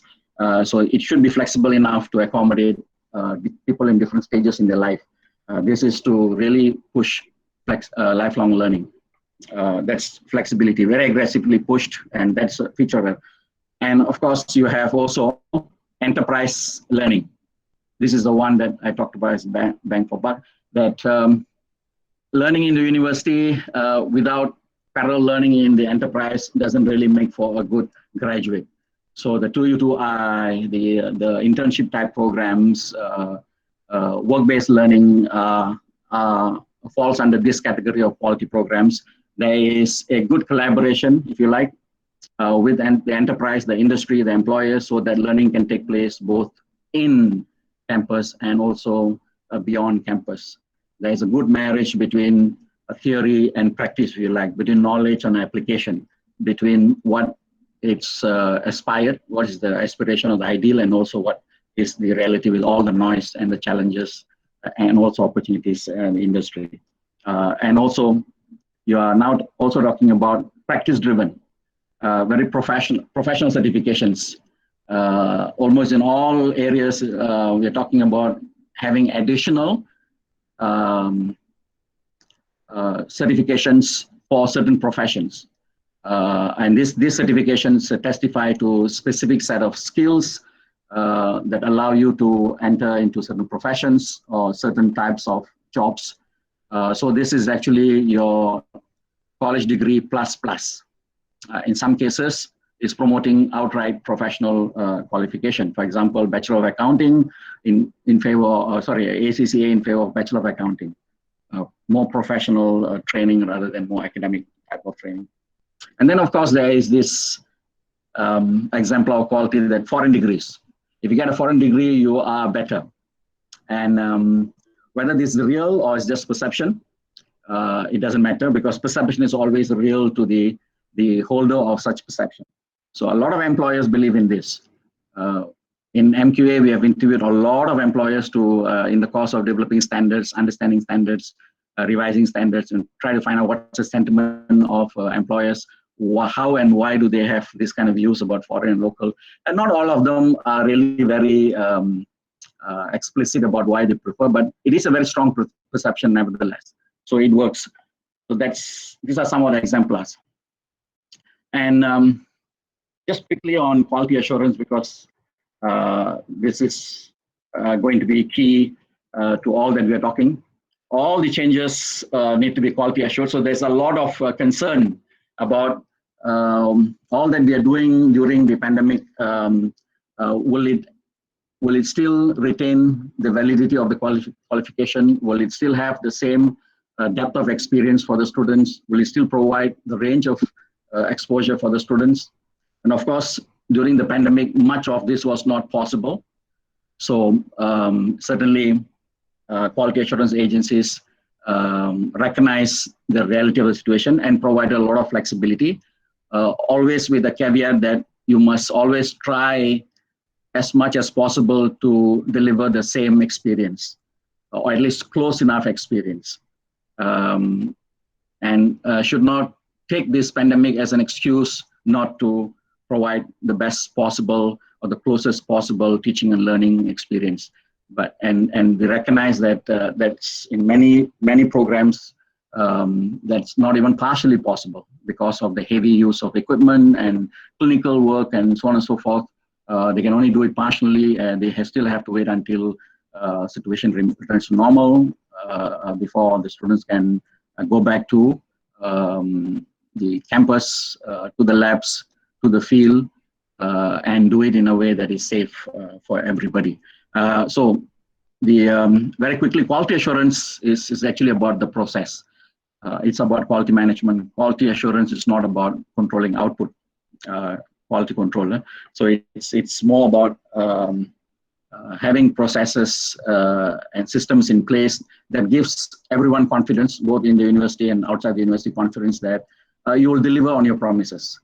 And these promises should also include what the government and many other authorized bodies have said as baseline that you have to observe. These are what we call safety guidelines. To produce a product, it must be safe and functional and aesthetic and desirable. But safety comes first. So it cannot be something that is a danger to health. So many of the quality assurance guidelines actually provide a safety baseline for everyone. And beyond that, you need to actually make sure it's functional, it's fit for purpose, it's useful, and it is competitive. What is, in all this discussion, how does quality assurance actually change? Is it changing? Will it change? Has COVID taught the QA bodies any lesson? It was already changing because the spotlight is moving away from just looking at processes to accountability. The second one is actually focus on agility. This is how quickly institutions are able to detect changes in the environment and how quickly they're able to change, improvise, improve, innovate. Sadly, this is an area, I can tell you after looking at public and private universities and foreign universities and collaborating universities in the country, I can tell you this agility is actually missing. A lot of changes in programs are business-related changes. They make business easier. They not necessarily make for better teaching and learning. So student may not be at the center of these changes. It may be the capital, or it may be the business owners. Not changing fast enough. The world outside is actually changing. The work world is changing out fast. The technology world is changing. There's a lot of disruption. So does the program reflect fast enough these changes? Traditionally, universities, public and private, are actually very slow in changing this curriculum, because the process by which they detect and then finally cascade it to effective decision is actually a long one. There's terrible bureaucracy involved in going from sensing to actually taking action, effective action. A lot of agencies are moving to risk-based, not just looking at all of them as alike. Some institutions need more attention. Some institutions are capable of self-review. So it won't be one size fits all, one policy applies to all. It'll be more discriminating and more targeting. That way it becomes, you treat people or institutions equitably rather than equally. And also QA bodies are recognizing that this idea of one university providing all the services to students is going to be a thing of the past. In future, it's going to be more networks of bodies or institutions are going to be providing a set of services for a central promoter, if you like. That's already happening. Library is outsourced. Many of the services are outsourced. So the university is involved in designing and making sure the quality and so on and so forth. Even academics, the employment model is changing. If you look at US and Europe, 70% of those who are involved in teaching are actually adjunct or part-time or casual faculties. So the employment model is also changing. So for QA bodies, also changing the standards to look at teaching and learning and outcomes rather than what type of input, the nature of employment relationship, are you full-time, part-time, sometime, whatever time. So moving away from those to really students. And also now increasingly looking at students as an input, not just providing input on the quality of teaching and learning experience that they enjoy, but also to become assessors for the students. Some student bodies may be asked to provide report to the QA bodies directly as representative of the student in terms of the experience that they are provided within the university. And finally, more about on competence. It's not just about knowledge mastery. The learning outcomes is not only about learning knowledge mastery, but it's actually about competence. Can they apply this knowledge? Can they use this knowledge? So this is where the big question mark about soft skill has come into play. A soft skill is basically how do you translate the knowledge that you have into value through people, with people, across borders, facing all kinds of challenges. So all the soft skills actually in terms of how you apply your knowledge to create value for someone, including yourself. So the focus is on making sure it's not just knowledge mastery, but also on, and what does future quality education look like from my vantage point, from the experience? I think the focus should be on learning. I think too much of this dogma about classroom is the way to go, or online is the way to go. Either of these is actually dogmatic. The focus should be on learning. Some type of learning for some type of learners in some type of conditions, it may be classroom-based technology, or largely predominantly classroom-based. For other contexts, other conditions, different learners and different purposes, it may be primarily online. They may be even exclusively be online. So I think we need to get off this thing about it has to be online, it has to be digital in future. I think the focus should be on learning. If learning takes place better online, by all means go ahead, but keep the eye on the learning and don't fall in love with the technology. Similarly, don't fall in love with your classroom. Keep an eye on the learners and the learning. If it doesn't work in the classroom, then you have to get them out of the classroom, as was mentioned by one of the earlier speakers. So don't get fixated with anyone and becoming dogmatic, and that is a big problem with the universities, with academics on both sides of the aisle. Those on the online tend to promote it as the better way. Those on this side of the aisle promote the classroom is the better way. I think right now we all agree, and in most cases practicality will dictate that it's going to be blended. It's not going to be either or, it's going to be blended. And in some cases it has to be online because of practical reasons. Working adults, people, TNE, students cannot go to UK or US or Malaysia, so they have to do it through fully distance and remote learning. So it may be short term. It may even become long term, offering to students. So universities have been actually focused on life stage. Graduate from schools, finish schools, join the university, get the degree, get the master's, and get the hell out. That was the policy. That has still the policy. It has not actually shifted to a lifelong, life-wide learning model. It does this on the margin through executive education, through short courses, things like that. But the primary model is still life stage. It's for the bulk of the learners are from schools. The whole system is geared towards admitting them, teaching them, graduating them, serving them, regulating them in the university. So it's not really still focused on lifelong. That has to, and I think in the future, this will be the demand made on the university, focus on lifelong rather than one stage of the life. And how would the university do that? This is for the university administrators to really think and reimagine how the university can actually grapple with this. And this is SDG, right? Lifelong learning is a requirement of SDG. Learner-driven rather than institution-driven. Till today, despite all the slogans that we have in the universities, students are not the center of the university teaching and learning. The rules are not set. Maybe with students in mind, but certainly not in consultation with students. The curriculum is developed by the university, thinking about the students and the employers and academics, but not necessarily student tested. Right? It may get tested along the way, but whether changes will come or not, it still depends on the institution. A lot of the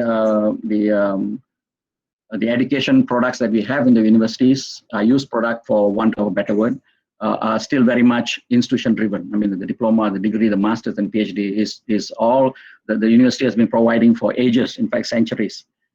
There's not been too much of innovation. There has been some variation horizontally, slight variation of the degree, slight variation of the master's and PhD, but nothing new has come. Just like Peter Drucker said, the university is one of the least innovative in the core products. They may have actually quite innovative on the research and the commercialization and things like that. But in terms of the core teaching and learning, it has been largely adaptation, improvement, but no real revolutionizing or big innovation. And the future is going to be macro plus micro credentials. We have always lived in and known that it is a formal degree. You have to have a formal degree of some sort to enter the work world. But the work world has changed. So you may still need a formal degree or formal qualification of some sort because contrary to what many experts have been telling, that the days of the college degree is over, the day of the university is over, that is actually amplifying a very small practice. The dominant practice still is looking for formal qualification, but in addition to formal qualification, and is this look for what additional certifications, what micro learning can you provide. That's an important question to look forward as we move forward. And partly I'm talking about this is also in relation to MQA's micro credential guidelines, which provides university some guides to actually unpack the degree, because otherwise we see degree as a 3-year, 4-year package. You come in, you spend 3 years, and you leave, or you leave with the degree or without the degree. But there's no other options in this, because you have to be registered as a student, and you cannot be registered as a student just to take some courses, not as a student. Right now, many of the regulations don't even allow students to register on this. They can do a degree program, but they cannot register a degree program just for 1 semester of courses and then I want to leave. You can leave, but you have to consider yourself as dropout. So the system doesn't actually accommodate this. So how are we going to actually move forward to allow more learners to come in? They could be coming in with the intention of graduating, getting the qualification. They could be coming in just to learn something out of interest, out of professional need, out of personal demand. I mean, they want to go into certain things and they need this knowledge, but they don't need the whole package. So how do you allow that to happen? In future, we are looking at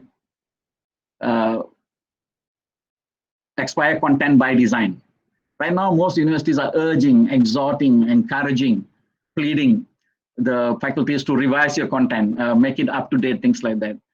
Maybe the time has come for you to actually flip the coin and say, no, no more urging. We have a policy that you have to expire content by a certain time. Everything comes with the expiry date. And you have not, then you are selling stale products which may not be safe. So you might have to flip, because the pace of change content is so rapid, right? And whether you are responsible for the content or whether you're co-creating content with the students, in both cases, this content needs to be actually updated and refreshed to the current. And this is one of the major problems with the curriculum, stale curriculum. And also, let the most competent teach. If you do not have someone who can teach a particular course or a skill set, get them from outside. There's too much of this that it has to be made in my university. It cannot come from another university. So everyone created their own MBA, business school. Everyone created their own Islamic finance and Islamic banking, even though the expertise existed in pockets only. A lot of programs, a lot of graduates went out with very, very basic, very simplistic knowledge about Islamic banking, Islamic finance, so on and so on, because this is a relatively new area that not many people who have strength in this field. It is in pockets here and there, but yet universities did not leverage on this expertise to provide a good learning experience. Everybody is thinking in terms of in-house. It has to be made here. Otherwise, it's not of the same value. And then you have to now break that mold and think in terms of where can I get the best resource? It could be a MOOC lecturer somewhere, and that is recognized as a unit that can be taken and can be recognized within the program. So the student actually gets good teaching and learning experience from, not necessarily from the university, could be outside. Think of universities need to think about, yeah. Welcome, Prof. Okay. 5 minutes, Okay, I'll wrap it up. Think of the alternative providers. Most of the universities are looking at each other and learning from each other. Time to actually look at alternative providers and not familiar competitors. You might have to learn from Udemy if you want to unbundle your programs. You might have to look at some MOOCs to learn from. Universities are generally all alike in all important things. They're only different in very unimportant things. So you may not be really learning. You have to look actually beyond and drop this institutional pride and to learn from newbies, right? Okay, these are some of the issues that will impact future of education. What would future look like? This is already the trajectory, and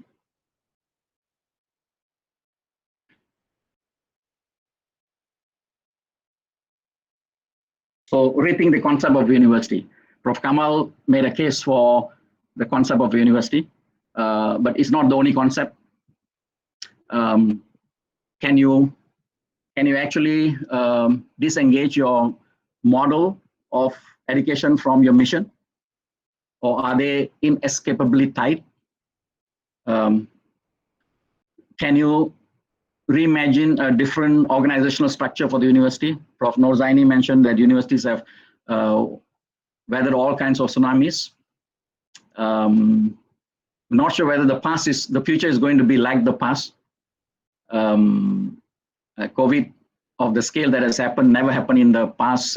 Probably the closest one is the Spanish flu, but it's a completely different now. So would the structure change? And would we continue to privilege the old tech, which is actually the classroom? Will we become learner-centered? And can the university really live with critical thinkers? We want to create public intellectuals. The university must become first ready to live with these guys, because these guys and girls are going to be quite a troublesome pack to handle. Can you live with it before we can talk about the society and the government and the policymakers? And these are some of the takeaway points. Think about education, not programs. Universities have got a lot of old body parts with old body with a lot of new fittings, and look and learn from newbies, and don't trade one dogma for another. Look like we are already there to do this.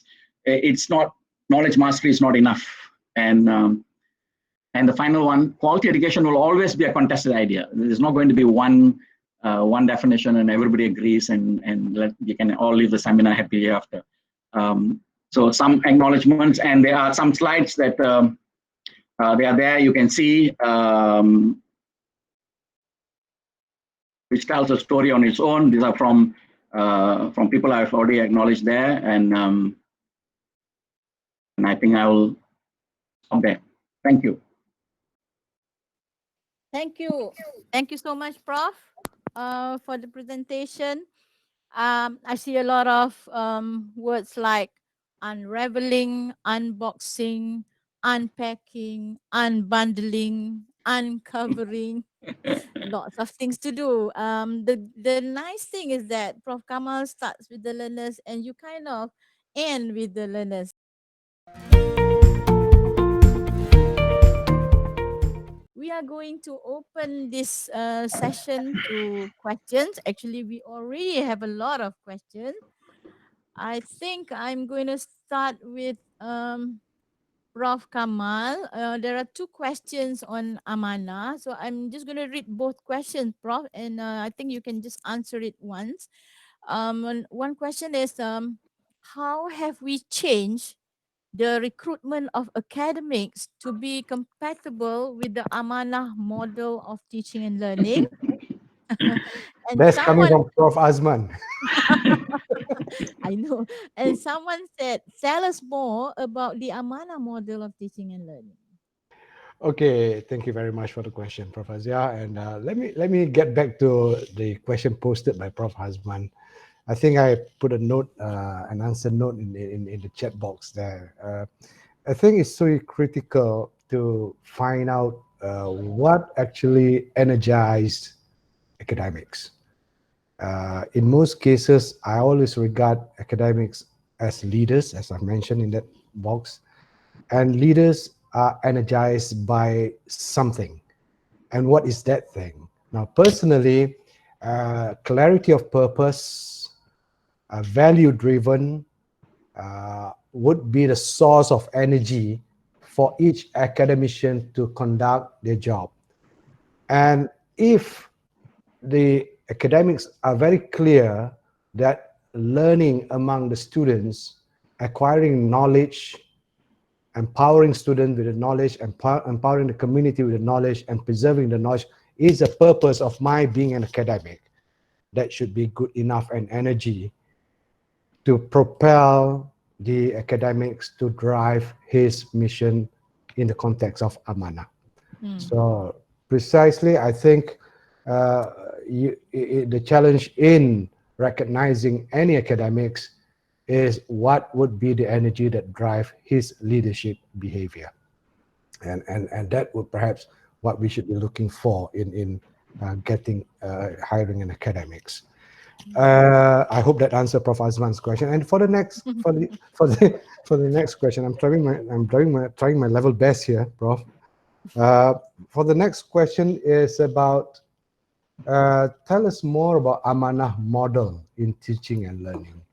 Now, I mean, this perhaps could be easier said than done, admittedly, but I think it's so crucial that learning process is being given a due respect.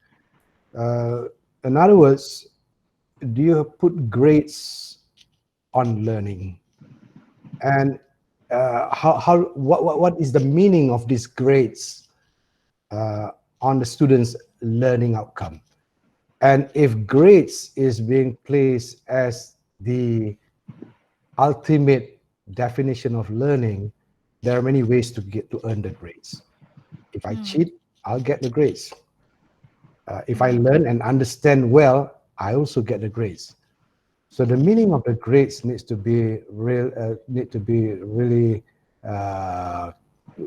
to be very clear on this question. And making mistakes in the process of learnings, if it is punishable by grades, then people don't want to make mistakes, to indicate that they are making mistakes. While making mistakes is a real essence in all learning processes. In fact, you learn a lot more by making mistakes. So how do you treat mistakes in the process of learning? So within that context, I think peer learning and establishing students among themselves as learning partners, perhaps students will appreciate more through learning within their partners, because they get to be themselves, they get to personalize their learning approaches for being with my peers, and that would perhaps allow the student to really evaluate their learning process. And not to mention that allowing students to get into an area of their passion would make the student be very certain, am I learning or not? Because anything less than that, it won't fulfill my passion for these subjects I'm going for. And of course, inspiring lecturers who are able to instill curiosity and challenging and provoking the students in terms of values, their thinking patterns, and the knowledge that they have acquired, I think would help in shaping the model of amanah in learning. So in the context, I think these areas will have to be the focus of the institution, of the programs, and also the deliverers, the lecturers. So I'll take that much to answer this question, Prof. Yeah, Thank Prof. you. Because amanah can also be responsibility, right? It's not just trust. What do you think would be a real game changer in higher education in the next 10 years? Can we start with Prof. Nazip, please? All right. Perhaps I can relate this question with some of the content of research that I shared just now. Yeah, I've Yes, Prof. already I think described some of the issues that pertinent to the research that we map to the global agenda, which is just now I provide some of the background of research on SDG. This one of the alternative, perhaps because when you talk about SDG, I mean the whole world talk about this. So perhaps it provide opportunity for you to have global networking, and then provide opportunities for research grant attainment and acquisition, because you are talking of the same language. So I think it will provide good opportunities for for networking researchers of the world working on the same issues of the global about the SDG and things like that. Yeah, that's one of Yes. the point that I can share, Prof. Aziah.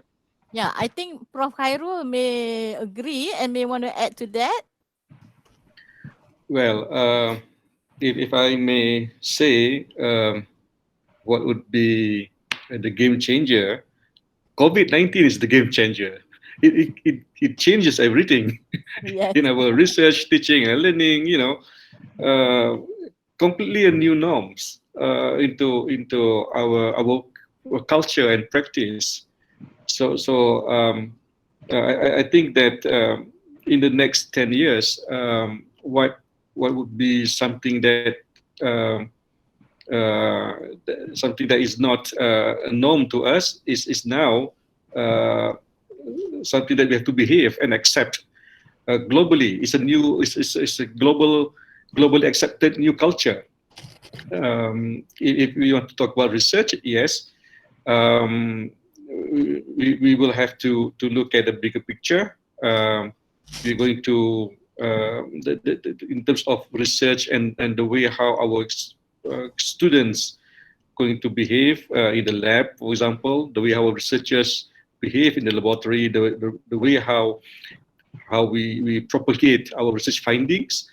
Apart from the normal publications, we will have webinar, just the way like we have it here. Oh, Um, yes.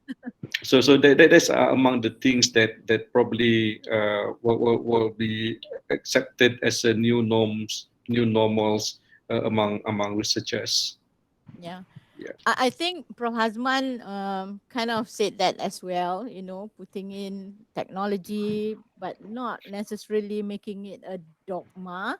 So, Prof, would you like to say something to answer this question? Yes, I do. And Prof. Karim, if you are listening, I will be specific in the response. um, yes, I think one of the game changer that we have not recognized, but it will become much more recognizable in the future. University will not be the center of higher education. Mm. Knowledge has already become decentered. It is in the YouTube, it is in the cloud, it is all over. So universities maybe for now still can say this is the center where intensive research takes place. It is where knowledge preservation takes place. But I think in the next 10 years, that's going to be a game changer. It won't be the university as we know now, won't be the center of higher education. It's going to be decentralized. It's going to be all kinds of new players providing higher education of a very rich variety for all kinds of learners. And I think it would be in part brought on by the universities because they are still unable to really rethink and cater to the really have education that is accessible. So very specifically, I think university is not going to be the center of higher education. That is one. I think he also asked a second question. What do you think of exams? Yes. I can tell you, Prof. Karim, I'm not a fan of final exam. I think it's overrated. And I think it is not an authentic kind of assessment. There are many other forms of assessment which is much more authentic. Yeah. They can teach students better, test students better, and it is more real life focused. Okay. So, Prof? Yeah, can I pick up from what Prof. Azman is? Yes, Yeah, I have to agree with Prof. Azman. At the end of the day, the question that should be in the mind of the leaders of higher education is really what value can you bring to the table for your stakeholders? As far as the individuals who are engaged with you in terms of learning, what would be the value that you bring to them? I mean, they can get all this learning from the other organization. So what is your specialization, or what is it the defining value that you can give to the society who requires or who needs public intellectuals, for example? Are you delivering all the people that the society wants? To industries who expect higher education to spearhead their innovations, is that achievable within your organization? So my take is the game changing is going to be real. And universities will have to do a lot of reflection on really looking back at the values that you're putting on the table for the student, for those whoever is engaging with you. That's my short take. Yeah. Dato, on that note, there is a question from one of the lecturer asking about accountability whenever work from home. So the question is, how to build trust to get through the transition to remote work from home? Yeah, as I say, if we say universities that do not include technology in their activities are outdated, which everybody seems to say so, I think requiring employees to be in office, clocking in and out is also outdated. However, I do understand the issues of employers and employees in terms of readiness. Just like readiness for online learning, there's also the readiness for work from home. The last 3 months should actually be the right thing to actually start.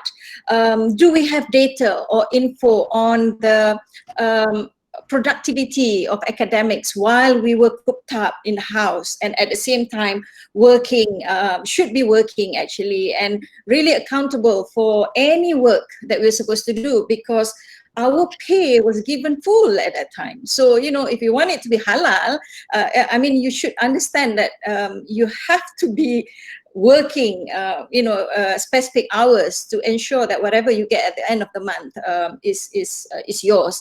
So I would love for universities to find out how actually the academics actually deal with work at home. That data, in terms of productivity, what do they produce, how many hours they spend teaching online, the marking, all sorts of things will actually set the pace for policy on work from home. And I think that you need, not everybody or not every nature of job is eligible for work from home. So there's a need for the management to see whether, teamwork is going to be difficult if you allow people to work from home.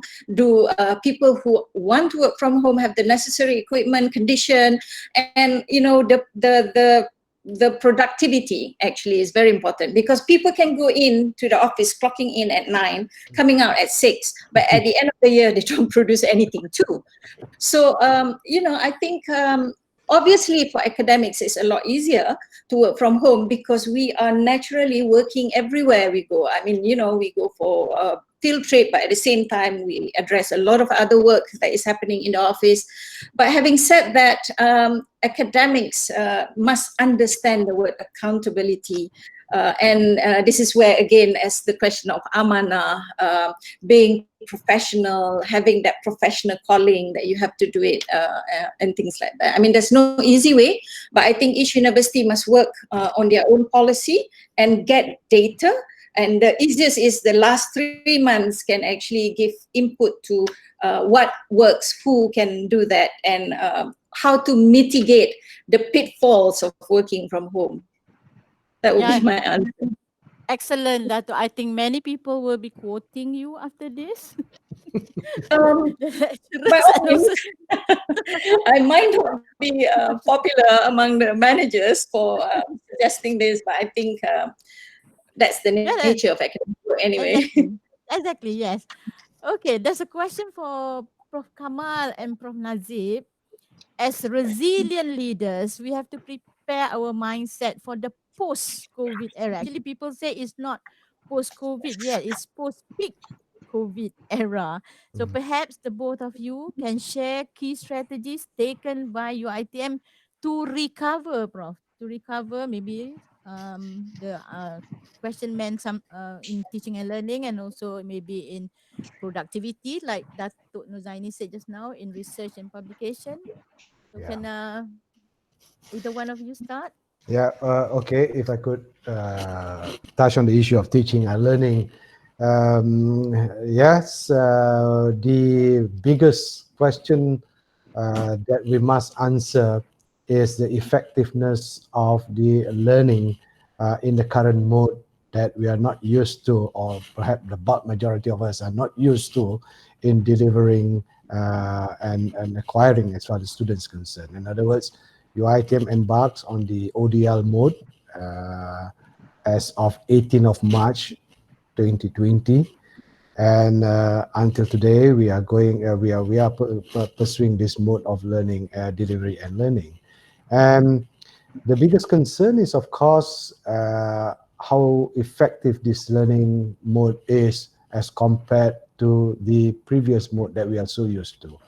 And uh, deans are mindful, I'm very mindful, and lecturers are mindful too, Yeah. as because adjusting is a keyword. But with the one positive part that I'm seeing among the lecturers, they are making attempts continuously in improving the delivery to the students. They are actually finding alternative modes in assessing whether the students are actually learning or not from them. And if you talk about again, I am very mindful of this. Of basically, I'm very I'm stuck to this thinking that whenever you are extremely clear of the purpose that you want to become in the relationship between you and your students, between you and your organization, resilience will just come in. Perseverance will just come in. And you talk about trust for on your staff working at home. Well, let me tell you that if you have that trust deficit, it will occur even if the staff is in the office. So, Yeah. so the culture of perseverance, the culture of resilience is very much hooked up to the belief and the values that the lecturers are hanging on to and the purpose there. So perhaps Yeah. that's what we should be working on. Yeah, that's my take on it. Yeah. Yeah. Prof. Nazip, do you have a response Yeah, to that? thank you, Prof. Azmi, again. Many people say that just now Cairul mentioned about the COVID-19 is a blessing of disguise. And the way I can see it, it is you can see at two views here. One is COVID-19 pandemic is actually make the researcher more creative and innovative. Yeah. Um, yes, it is unprecedented, but Mm. uh, they can be, for example, the researcher, they would like to do their part in flattening the curve. For example, in UiTM, they come up with the project on PPE. Yeah? For example, they come up with 60,000 face shield and Mm. 2,000 sanitizers, and they are doing CSR work.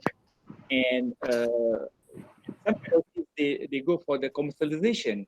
They find the industry that can help them to commercialize.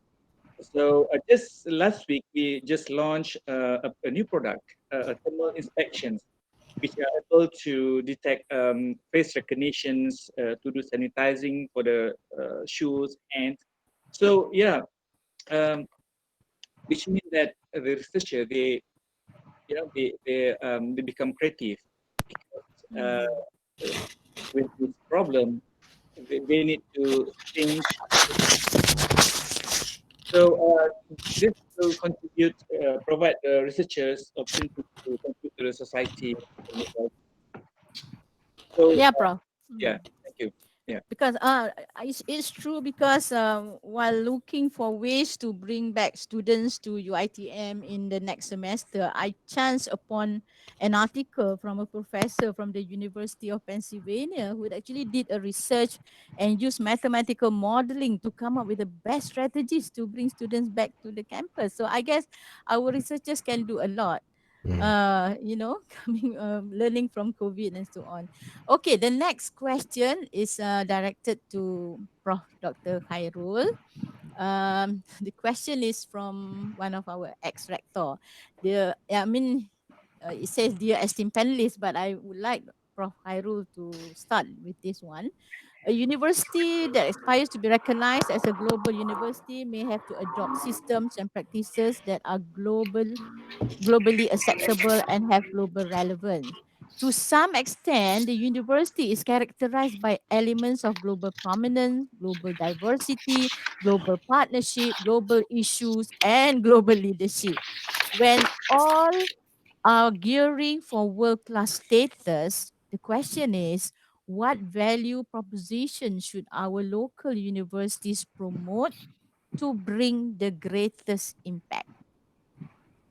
All yours, Prof. Thank you, Prof. Aziah, for the questions posted just now. Yes, you are right. Even the question, the issue that we are facing at the moment, mainly focus on to be at the top of the world. What would be the value propositions? Yes, I like the way that Prof. Kamal mentioned in terms of teaching and learning. We talked about amanah. This is obviously is a worldwide values and virtues that we must always have in our mind. Yeah. If we talk about in terms of research, there are many cases that has actually happened where research findings has been found as forgery. People tend to come out with, make up data that does not come from real experimental work. This happened to even to some prominent scientists. This actually happens. Published in Nature, published in all high impact journals. We should not emulate this. We should not emulate this. If we go back to our roots of being Muslim, as even with the Asian, with cultures and values, I think the word amanah is obviously very close to our heart, very close to our heart. Recently, when COVID-19 came to our shore, I know many of our researchers worked very hard to come up with various initiatives and research activities to promote or to try to come up with something that can help the nation to deal with COVID-19.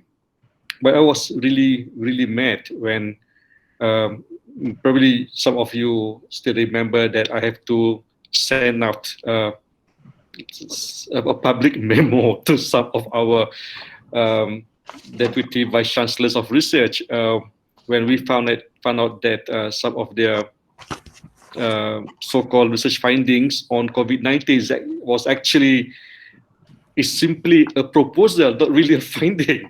But yet the way how they portray their research proposal is something like the cure for COVID is already there, and Malaysia is now ready to embark and help the world to treat COVID-19. So this is really embarrassing. This is really embarrassing, not only to the public but also to the people around the world. So yes, if we want to talk about value propositions to be at the top of the world, the word amanah is something that we must really be focused and put it close to our heart. That's my take, Prof. Aziah. Okay, Prof. Prof. Hazman, do you have any input to this question? If you would repeat the questions, I was not clear about the earlier questions. There is something like when all we are while we are gearing for world-class status, what value proposition should our local universities promote to bring the greatest impact? I think this is where you're talking about think globally and act locally will become most relevant, right? Yeah, because you don't want to be, in terms of value, another Harvard or Cambridge. You should be one that is excellent, top-class university, but in your own image. That image could be something that is amanah that Prof. Kamal talked about. It could be something to do with the religion, Islam, Islamic culture, civilization, things like that. So I think you need to be confident enough in your own roots, so that you don't have to actually emulate the values, but you can emulate the strategies, the methods, the tools, and I think that is what is most important right now, because globalization can homogenize everybody if you allow it. But I don't think that is healthy, right? What would a Malaysian engineer be? An engineer in Malaysia should have something that is typically Malaysian, that shines. I used to tell my engineering friends, I said, what's the difference between an engineer here than everywhere just because of Washington Accord? Washington Accord provides the framework, but Malaysian engineer should be something that has got that additional shine. It could be about the way he learns, the way he acts, the way he thinks. It could be things that he believes, which he will do or not do, things like that. That could be the difference. And I think that's where you are global. At the same time, you have local in the sense that it could be Malaysian, it could be Islamic, it could be University Malaya, or it could be UKM. Typically, what you values that you espouse, that is still at the center. I don't think globalization should be your local values or your own vision, and should be sacrificed out of globalization. I think that would be a wrong strategy to follow. Dato, Norzaini, I think that it was like the intipati of your presentation just now. When it comes to this question, would you like to respond? Yes, actually, that was what I was going into, and that while acknowledging that we need to be building our own corpus of knowledge, we have to be competitive and so on. I think it's time to look into the values of research. We've talked so much about values of teaching just now, the values of research to the community. So like what most universities have now, social innovation and so on, is the way to go. But the difficulty is about measuring it. How do we know that research has added value? Because when we talk about impact, it's a long process. Now, I would like to suggest, which may not be liked by most people, but the idea of academics is to actually, express your thoughts. I think it's time to look into MIRA as a performance management system, and I'm not just talking about MIRA. I think all performance management system of universities need to actually insert some kind of measurement of value as well, rather than just output and indicators. Value could be quality, as well as the receivers, how the receivers think about the new knowledge that you have transmitted. Although numbers are a good starting point, but I think we need to go beyond that. We need to learn, as Prof. Hazman said, REF, for example, the UK research education framework. I'm not saying theirs is good, but many countries use the UK research education framework as the basis of developing their own. They have gone, when it started in 2008, they have gone through 3 cycles of revision, evolution of 2014. And in 2014, they have actually included the aspects of impact, the value of what academics do to the community. It's tedious, but they did it anyway. Even into 2020, they even reviewed it again based on feedback from academics. And when we review something, I think academics should have some say in it, because mind you, some of us are really struggling with a lot of performance indicators, and with a diverse multi-focus of activities that we need to do. I think it's time, when we look at things, especially with performance, to listen to academics to see how we can improve that. So I think that's a start.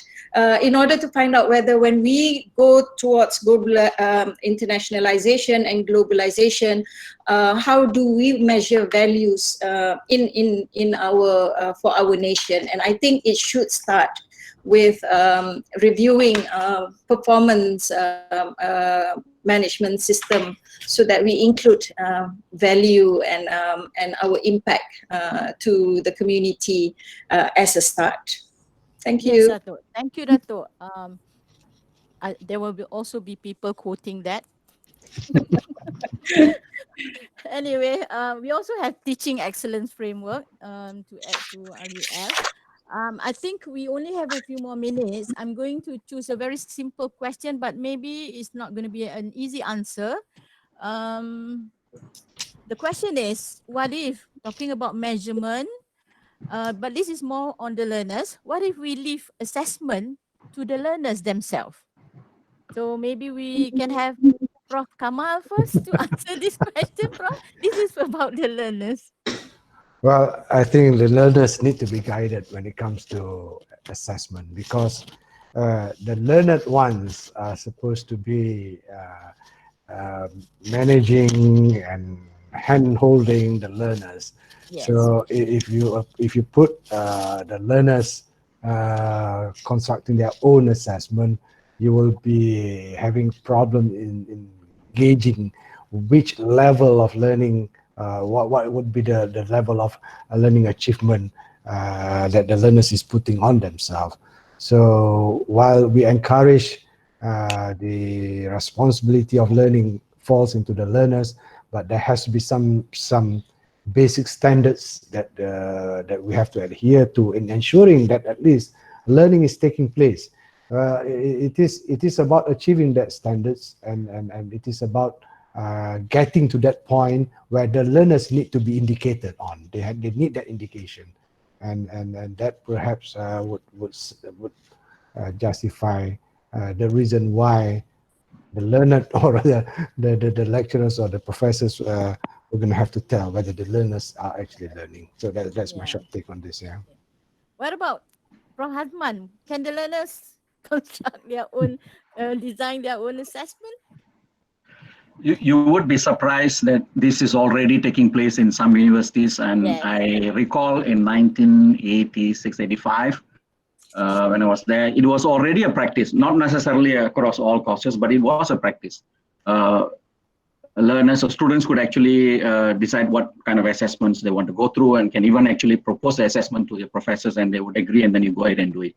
A lot of the writing work and things like that were of this nature.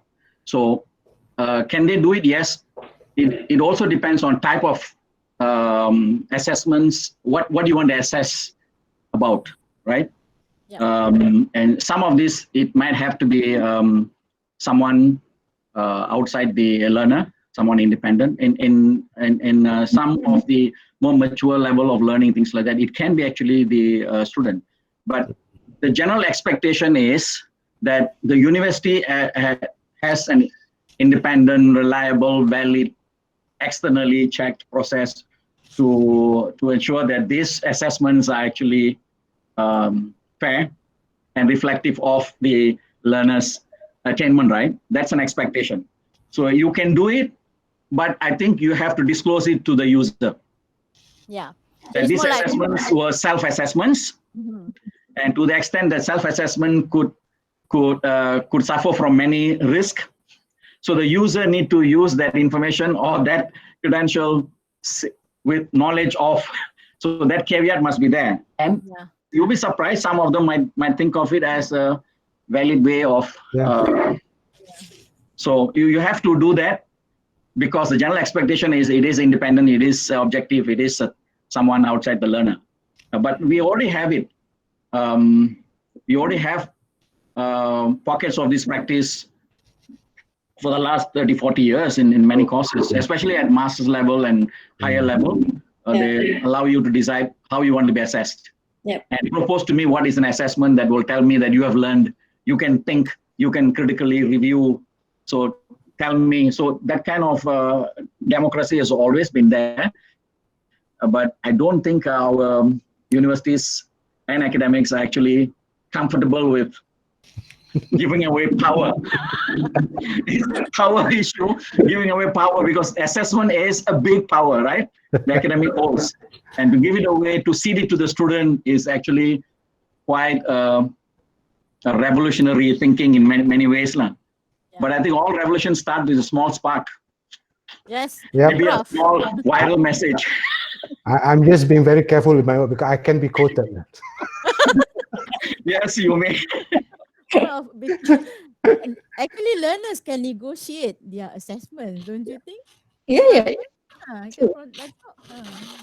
Yeah. And I think what Prof. Hazman was saying is what we call a learning contract. Yes. We've been using it for many years. Yeah. Okay. I would really love to extend and get more questions answered, but we already have a full 3-hour session, very enriching. I'm sure the panelists are also tired to be answering all these very, how do I say, this is very invigorating, and a lot of things come up, some not very normal, actually going towards the wiser norm.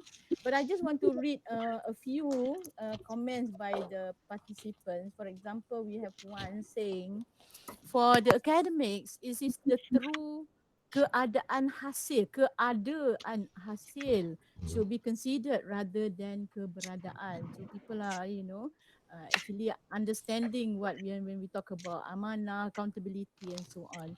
So there are also other comments like on assessment, having multiple assessment to substitute for high stake assessment and so on. So the participants would really love to have the documents. Actually, we are going to, I think the secretariat will be in touch with the panelists. We have actually come to the end of this webinar. On behalf of the committee, I would really like to extend our gratitude to all panelists for the outstanding insights, which I believe will benefit all of us. Some of us will not be sleeping soundly tonight. To all participants, we would like to thank you for your participation and engagement. Thank you to the committee and organizers as well. I would like to end this webinar with Assalamualaikum, and have a good week ahead, everyone. Thank you again, Prof. Dr. Kamal, Prof. Hazman, Prof. Nazip Suratman, Prof. Dato Norzaini, and Prof. Mohamad Cairul Iqbal from PPT. I think Prof. Yarina has something to, oh yes, we would like the participants to scan this QR code for your e-certificate. And yeah, and I'm supposed to announce there will be another upcoming webinar. So brace yourself, panelists. You might be in this one as well. Anyway, have a good rest. Thank you again. Assalamualaikum warahmatullahi wabarakatuh. Thank you very much. It's been enjoyable. Thank you. Thank you. Waalaikumsalam warahmatullahi wabarakatuh. Thank you. Tak ada isi dah.